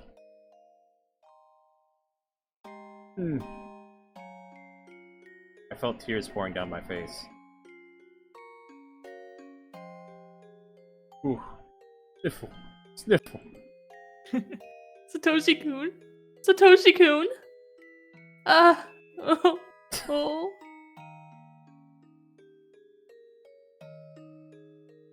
He has like a little fucking voodoo doll of him she cuddles every night. Right? The happy dream faded out with my sobs. The harder I tried to focus on it, the faster it faded. Soon it was all gone. I could see the bright morning sun through a crack in the curtains. I was in Mion's room at the Sonozaki house. When did I come back? Crouching in the corner of the room and crying. A dream is a dream. I wish I hadn't woken up. But one must wake up from a dream. We live in a world where there are no dreams. That's why we always wake up. But I wasn't sure if I was the only one dreaming that dream. Because I felt like Satoshi-kun was right beside me. Satoshi-kun? Did you come back? There was no reply. That was the rule. If it was Satoshi-kun, I wish it had smiled at me just once. But Satoshi-kun's presence faded away, as if he were never there to begin with. I heard the phone ring by the front door. Ah, that's right. I was the only one in the house now. I had to answer. I got up to walk to the front door. I felt unsteady, so I put my hand on the wall to support myself. Hardly got any sleep. It was like I had a bad cold. The phone continued to ring. I probably didn't have to answer it, actually. I was still half asleep and I could think of was answering the phone. Hello? Sonozaki residence. Sorry to call you so early. It's Kimiyoshi. Is your grandma still sleeping? It was Uncle Kimiyoshi. She is, yes. I guess she's still tired from yesterday. I think I'll let her sleep in. Yeah, you probably should. Mian-chan, you're going to school, right? Can I leave a message with you? Sure. What is it? Let's see. There will be an emergency meeting regarding the incident from yesterday. It'll be at the Shrine's Assembly Hall, starting at 5 p.m. Get that? Yes. I'll give her the message. As soon as I put the phone down, it rang again. Hello? Sonozaki residence. Good morning. Sorry to call you so early. It's Kasai. It's Mion-san? Good morning. Kasai-san. Good morning. Mion-san still there? I wasn't panicked, but I hesitated. I could tell him no. Or I could play both Mion and Shion. Shion was washing her face just now. I'll get her for you. I decided to play 2 parts. Went back and forth down the hallway and picked up the phone again. Kasai? Morning. Good morning, Shion-san. Are you going to school today? Of course not. I feel miserable. I kind of expected that. By the way, how are you getting back to Okinomiya? I can have someone come pick you up. I think I get a ride from Uncle Kimiyoshi or someone else. Don't worry, I'll figure something out. Your father told me to make sure you go to school often enough. I'd appreciate your cooperation. I'll go when I feel with it. Oh wait, Kasai. Did you hear? What about? You know, the incident from last night? Yes, I have. How truly horrifying. All the past victims were war criminals from the dam conflict, right? But it's different this year. What do you think about that? I don't really know. Kasai wasn't the type to talk too much. If it was about something complicated, he usually responded like that. Do you know why those 2 fell under the curse of Yashiro-sama? No. I heard this last night. Supposedly, they snuck in the ritual storehouse during the festival. They used a metal wire or something to unlock the door. Kasai went silent for a while. I held my breath while waiting to see how he responded. I expected him to say that he couldn't believe those people were chosen as victims for just sneaking in the storehouse. I expected him to say that it was just too unrealistic. I see. That was stupid of them. Since Tontake-san was an outsider, I bet he didn't know. I went along with Kasai, but I felt disturbed on the inside. Kasai didn't wonder why breaking into the ritual storehouse would justify their deaths. I'd known Kasai for a long time, which is why I knew there was a heavy meaning to what he said. Oh wait, Kasai. Actually, I did too. Go in? Yeah. You went into the ritual storehouse, Yan-san. Yeah. Takano-san invited me. Takano-san, Tontaka-san, and Romero Keiichi, who just moved here recently, hinted me to make 4 of us. I heard Kasai sighing heavily. Even though he didn't say a word, I could tell he was shocked. I'd never known him to act this way before. Yan-san, don't you remember what happened last year? How do you think you can take care of this? Last year it was 3 nails, so maybe 5 this year? Sorry. I wasn't trying to make light of the situation. I knew I should have done it. I regret it at least a little. But is it really that terrible of a thing to do? She's just fucking around right now to find out. Right? You are related to the Sonozaki main family. Do you really think people would understand? But I've been living in Okinomiya all my life. Since the old woman hated me, I've barely been to Hinamizawa. Besides, I was stuck at school. How would I know about any of that? I heard another sigh from Kasai. Sigh from Kasai. That sigh told me my excuses would be useless. Yan-san, I am your ally. I want to support you as much as I can. But there are dangers even I can't protect you from. Besides, Sorry. Sis is here, I've gotta go. See ya. Like, I interrupted Kasai and hung up. I didn't want to hear it. I didn't want to hear Kasai reject me. He, who had been my ally all my life.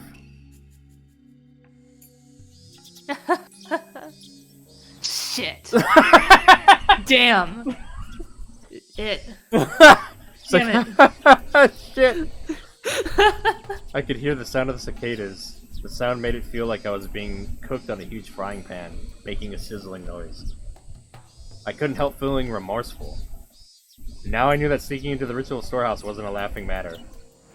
But I really didn't know it at the time. Sure, the door was locked, so they didn't want anyone to go in. Then why did they change the lock? What did they say? I think it was that Rika-chan had said that the previous lock was too heavy for her, so they changed it to the cheap one. That's how Takano-san broke in. If the heavy lock was still there, this wouldn't have happened. I slapped my own forehead. Ha! Then I took a deep breath. I had to calm down. What was the point of fussing now? I'd already passed the point of no return. There was no use thinking otherwise. The hag was already dead. Even if she wasn't, she was now at the bottom of the well. Therefore, it was already past the point where I could just cut my fingers off an apology. I felt so unstable. I'd walked on the fence around the swings at the park before, as if I was walking on a tightrope. It was fun because even if I fell, it was only a very short distance. But it wouldn't have been fun if I were up really high. At that very moment, I was in fact already on a tightrope that was a lot higher than the fence at that park. As soon as I took a step, the rope behind me would vanish. I couldn't step back, because there was nothing behind me. That was, in short, the current situation I found myself in. Just standing in one spot was all I could do. Even if I never took another step, I'd fall if I wasn't careful. If I forced myself to walk, the danger would only increase. But if I didn't move, I would fall eventually. I couldn't see what was ahead of me. There was no guarantee that I'd ever find firm ground. But if I stopped, there was only one fate waiting for me. I have to move onward. If staying here guaranteed death, then I'd rather try to watch, even if I die as a result. Even if there was a dead end ahead of me, at least I tried my hardest. In general, I try to be optimistic. I could accept my life not lasting particularly long, but I wouldn't go easily. I'd struggle as much as possible. I'd already killed the hag. For that, there could be no other punishment than death. I threw my life would end soon. In other words, I was actually already dead. Naughty? A dead person has nothing to lose. That means I can only go on the offensive. I clenched my fists tightly as I muttered. Even if I had to die, I couldn't die easily. This was my chance to avenge Satoshi-kun. Who did it, for what purpose, and why? I was going to investigate. I was going to question. Oh heck, Siluan! Thank you for the raid, my friend. How are you? Welcome, Raiders. I'm the Ice Emperor Penguinato. And I'm here reading Higurashi with my friend, Atlas Moonshine. Hello. Let me give you a shout out. How was your stream, Siluan? I was going to expose. Yes, I was going to settle the score. I'd carry out the plan I came up with yesterday. I could hide the hag's death somehow. All I'd have to say is that she hadn't been feeling well since Watanagashi. I could do it all while pretending to be Mion. Just in case her friends at school became suspicious, maybe I'd start telling them I hadn't been feeling well either. In fact, I did feel groggy from my lack of sleep. When I became Mion, Shion would automatically disappear. I'd already told Kasai that I snuck into the shrine storage, so he'd probably end up telling people that I was demoned away due to the Christopher Yoshido-sama. The last person I'd have to think about was the fourth one who snuck into the ritual storehouse, KT Maibara. Maybe I can use him as bait to lure out the enemy. Sorry, K-chan, you're going to be my bait. I felt a little bad since I was starting to like him. Oh, Melody. Oh, Melody. With all that figured out, let's go to school.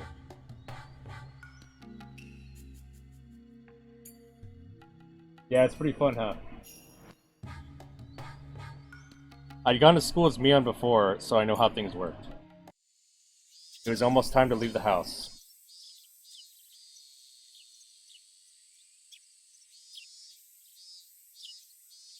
You want to do Rena for now? Sure. Mi-chan! You're late! Ha! Ha! You waited? You should have gone ahead. Hey, Mion? Your face is red. You're breathing heavily, too. Mi-chan, are you not feeling well? Rena put her hand on my forehead. Rena, your hand's pretty cold. Mi-chan, you're a little bit warm. It's no big deal. Give it half a day and I'll be as fit as a fiddle. Are you really okay? You don't have to push yourself, you know. What's this? Kei-chan, are you worried about me? That's so nice of you. I'd always thought he was a goofball, so I was a little surprised. I thought they would tease me, but they didn't.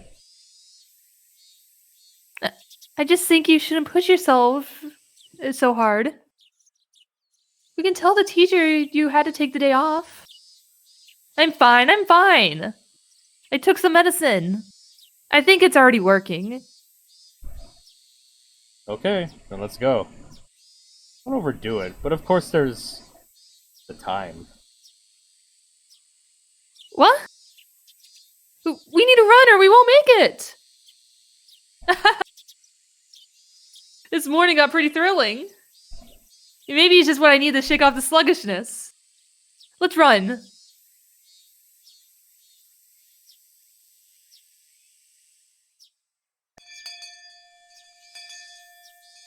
President, if you would.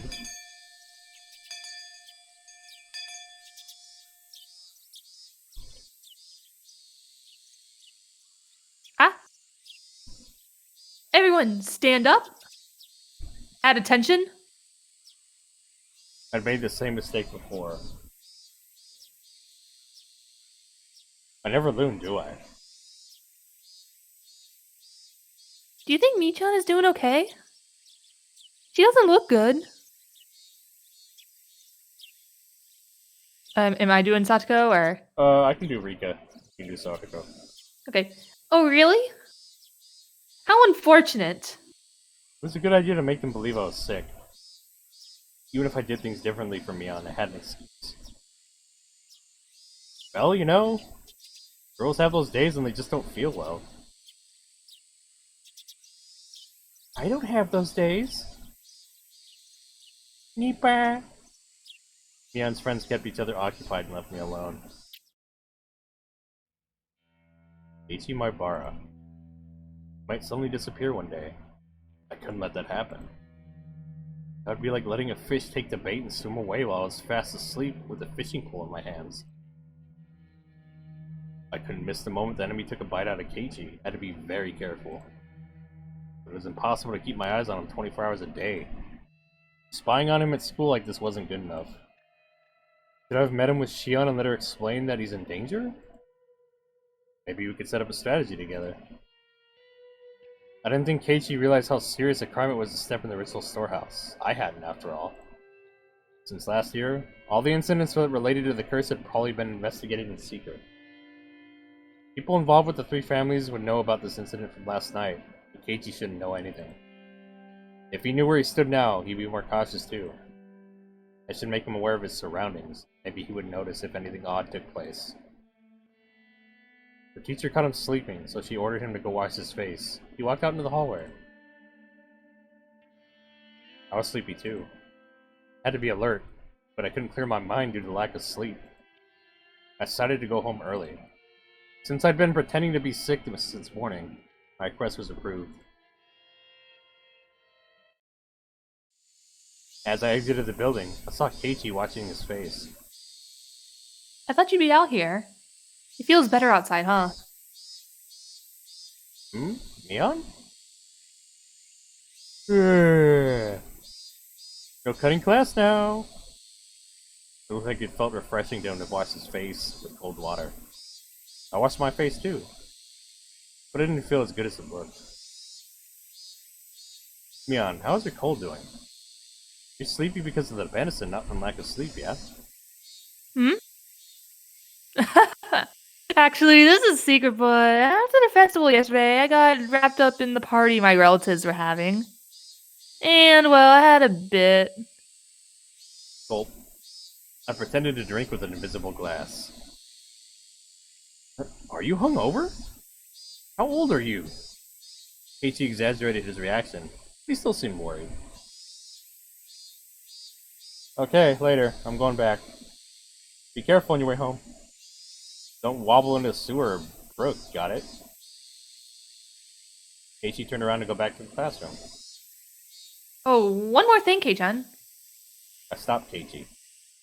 He, in response, turned around. What's up? This may sound weird, but don't think too hard about it. Well, depends on what it is.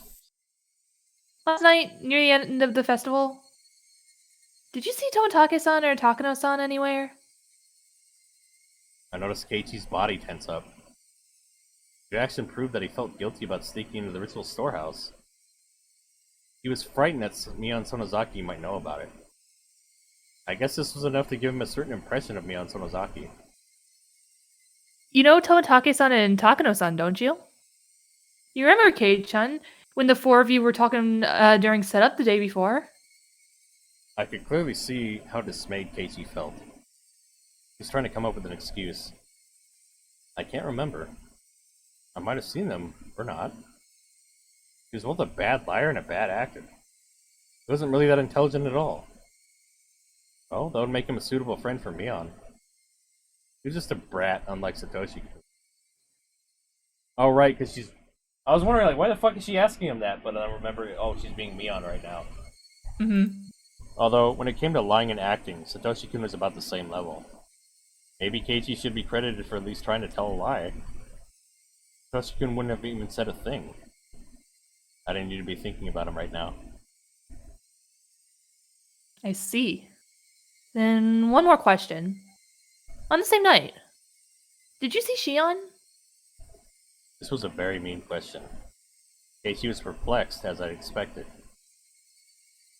Didn't you ask me that yesterday? I think I told you that I wasn't sure if I had or not. Eh? I'd asked him that yesterday? He must have meant that Mion and Sonozaki asked him that question. In other words, she asked him that after he left the storehouse and got back together with his friends. Damn you, Mion. When I asked her, she said she had no idea he went to the visual storehouse. She was full of shit. Yeah. Did you? I guess I thought I'd get a different answer if I asked you again. Why are you so intent on knowing if I did or not? Getting defensive. Keiichi couldn't hide his panic as he flared up at me. It's not important. It's just that there's some people who are speaking poorly of Tomitake-san, Takano-san, Shion, and you, Kei-chan. I didn't really hear what they were saying, though. Keiichi was really perplexed now. This wasn't fun at all, but it could still be an interesting game. I don't believe that you were doing something bad. I just wanted to ask a bit about it, so I did. Sorry for making you uncomfortable, okay? I made sure Keiichi felt a sense of crisis that left.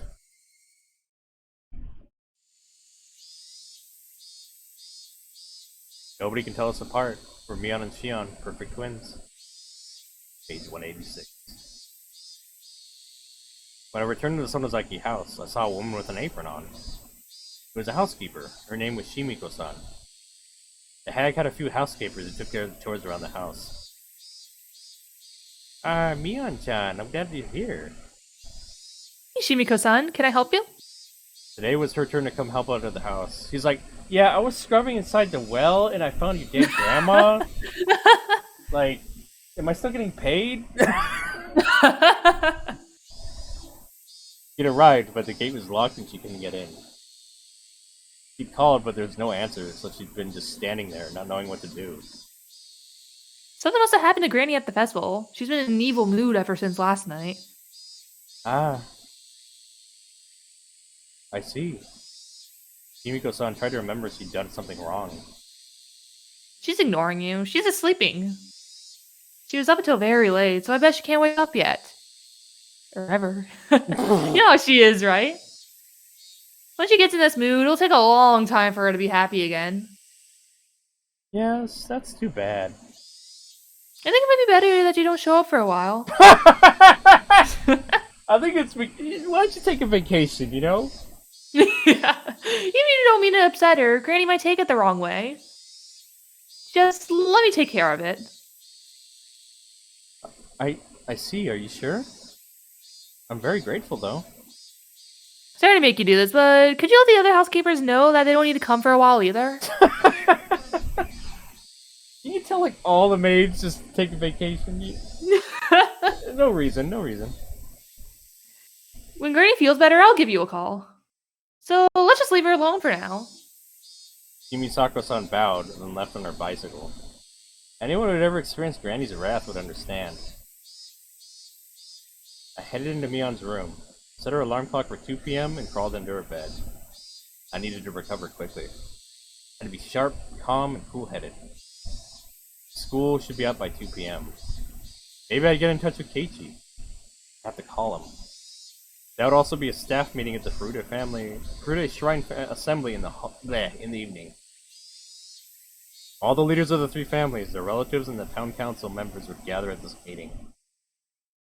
They were all authority figures in Hinamizawa. I'd be attending in place of the hag who was sick. I'd worry about the rest when I got there. People should notice that Mion and the hag were missing for a long time.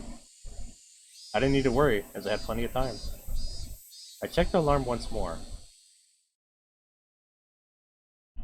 and fell asleep as if someone switched me off.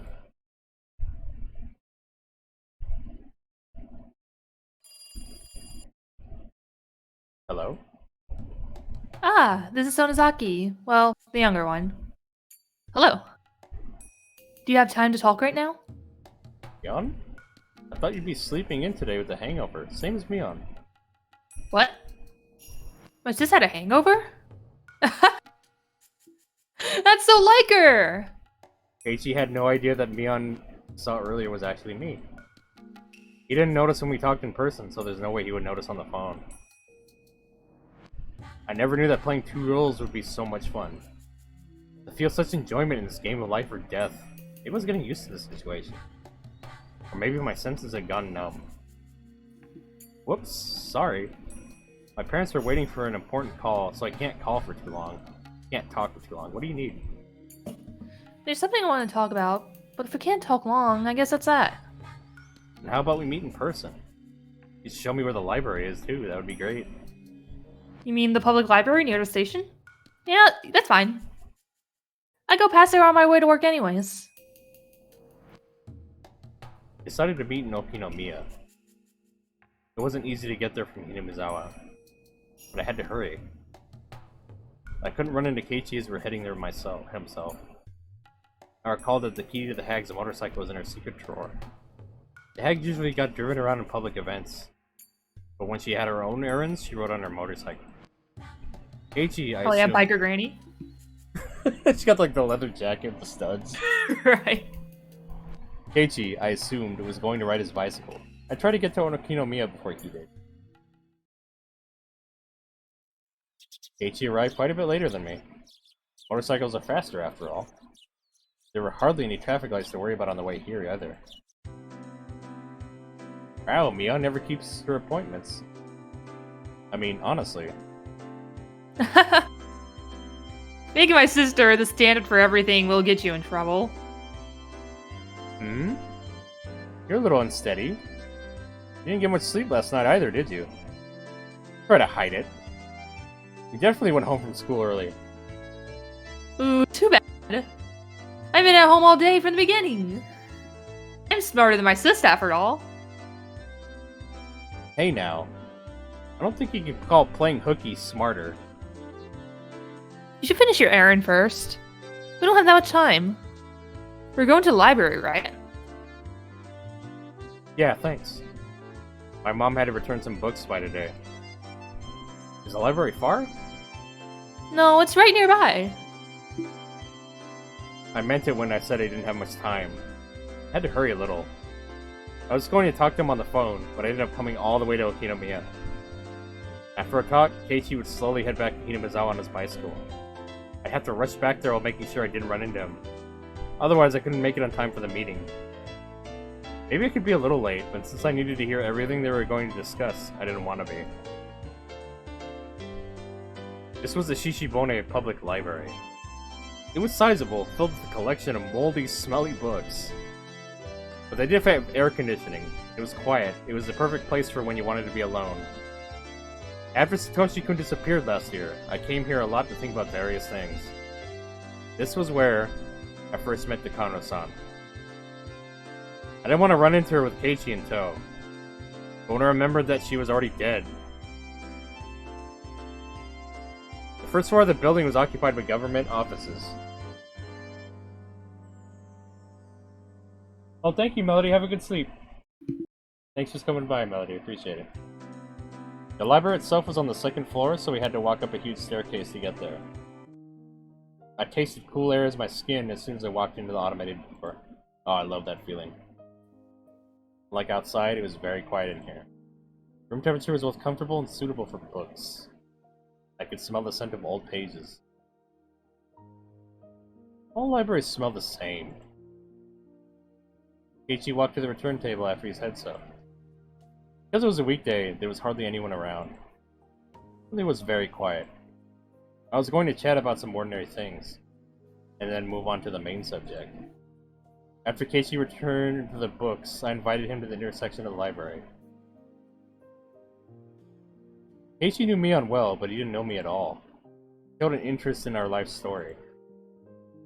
This was exactly when Takano-san told me about the true history of Hinamizawa a year ago. I was about to tell Keiichi about things that were very similar to that. Did God have a sense of irony? Now that you mention it, the toy store looked like it was managed by a relative as well.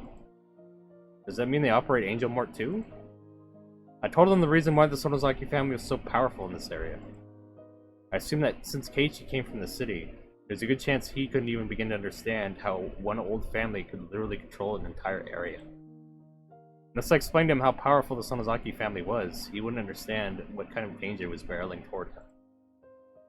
The family is particularly strong in finance and real estate.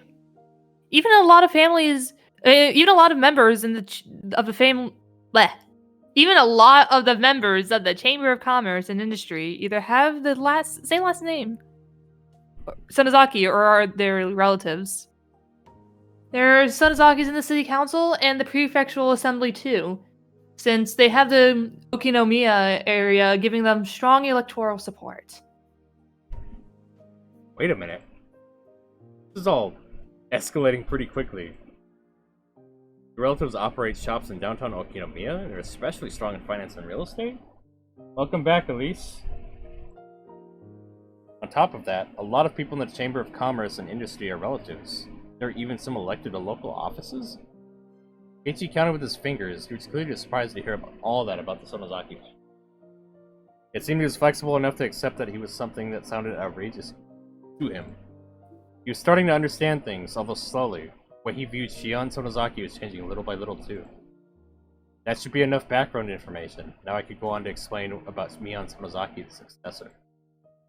Then I changed the subject, like Takano-san did with me. I go on to talk about the curse of Orishiro-sama and then the series of mysterious deaths. So then, Sonozaki family, it's pretty famous in this area. Yep. Crazy, isn't it? Oh my god. Oishi, a random Oishi appears. This was funny, I remember this from chapter 2. He just came out of nowhere. And he's like, hey, how's it going? I remember this shit. A fat man with a cigarette suddenly cut into our conversation. Oishi, why was he here? Hello! Good afternoon. Are you on a date today? What I would give to be young again. If you thought we were on a date, then why are you bothering us? Uishi-san? God damn it, another fucking bot followed me. Man. At least can you ban this bot that just followed me? If you see it. Yeah, so many bots lately, jeez. What the fuck? What timing? It couldn't be coincidence. I knew this man too well. He was crafty, sly, and clever. His presence here just couldn't be a coincidence. Yeah, it's the HOSS03012. Again? It's 3112 as opposed to 323. Oh. What the hell? Damn. His presence here just can't be a coincidence. Did he see us somewhere in the town and follow us? You'd have to manually type it out, I think, /ban in his username. Did he see us somewhere in town to follow us? But why? Did he need something from me, Keiichi, or perhaps the both of us? From what I could guess, I don't think it was me that wanted something from him. He wanted something from him. It was almost like he was trying to keep Keiichi away from me. Oishi was aware I gave false testimony to protect Satoshi-kun last year. Maybe he didn't think he could talk to Keiichi if I was around. Why did Oishi need to talk to Keiichi? It must be about the incident from yesterday. I'm sure there are plenty of plainclothes officers at the festival, so they had to have seen who was last with the victims. In other words, Keiichi and me. Oishi knew it was hard to deal with. That was why he was focusing on Keiichi at present. Why do you have to show up at a time like this? Aibara-san, right? You're one tough guy. Two-timing the Sonozaki sisters, are you? No, I'm not two-timing anyone. Keiichi looked at me, hoping for assistance. He blushed. The way he panicked reminded me of Satoshi-kun. That aside, this wasn't going well. Oishi might even start talking about my relationship with Satoshi-kun. I didn't want him to, nor did I want Keiichi to have any preconceptions. Oishi took a quick glance at me. His eyes told me something. He was personally talking about things I'd rather not talk about. He was basically telling me to leave or continue on to something that was worse than what they were currently talking about. He didn't use words, but his eyes clearly communicated that way. Damn that big fat weasel. I'm sorry, Kei-chan. Oh, good. Thank you, Elise. I really do need to get to my job. Huh? Oh, you do? I realized that I wouldn't achieve anything like this, even if I stayed longer. So use my part-time job as an excuse to leave. Oh, she looked at me and grinned. Damn it. You won today, but I'll win next time. Wait, didn't you have something to talk about today?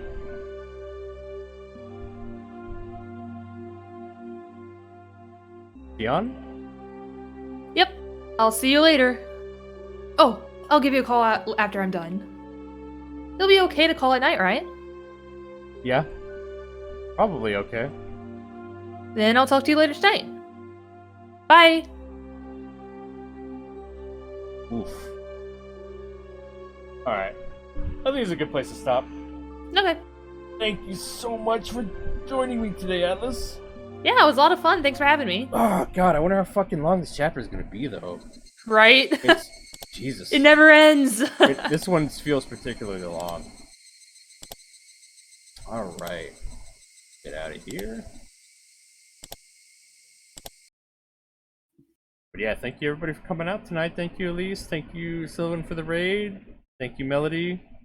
Thank you, Spooky Pango, and everybody else who came by. Thanks again to Atlas. Go ahead and check out Atlas here if you haven't. Here are my socials for anybody else who wants to connect with me. Yeah. Wonderful. Wonderful. Now I gotta choose somebody to raid. Who's aiming right now? Oh my.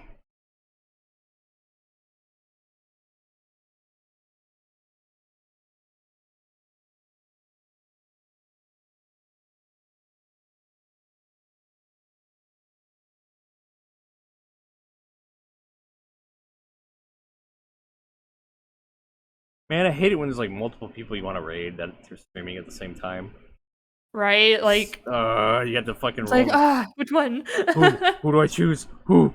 Ah!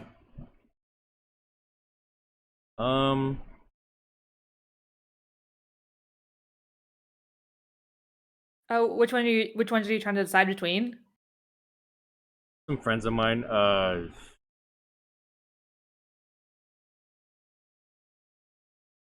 I'm gonna go for Index. Alrighty. He's my dedicated mod and friend. He's doing nice. D&D right now. Ooh. Yeah, that's...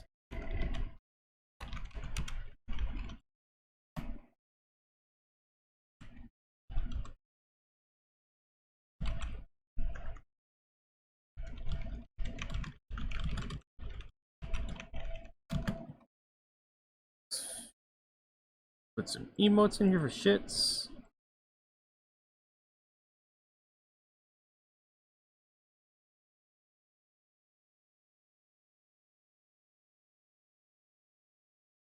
Copy that. Alright, everybody, copy down that raid message. Stick around for the raid if you want some extra points. We're gonna raid Index Regalia. She's playing D&D. And thank y'all for coming out. I'll see y'all next time. I'll be streaming Friday night. We'll be doing some more River City Girls. Fuck yeah. No mention of the Ooh, I played that game before. That's fun. No mention of the collab in the message. Oh, okay. Oops, I forgot to add Moth. Thank you for fixing that, Elise. I appreciate it. But yeah, we've been playing River City Girls. We started on yesterday. Oh, nice. Yeah, we're digging it. But yeah, it's fun to have a co-op campaign. That's what I like the most. Yeah, definitely. I played it like pretty much like when it first came out with my brother, and that was a lot of fun. Yeah.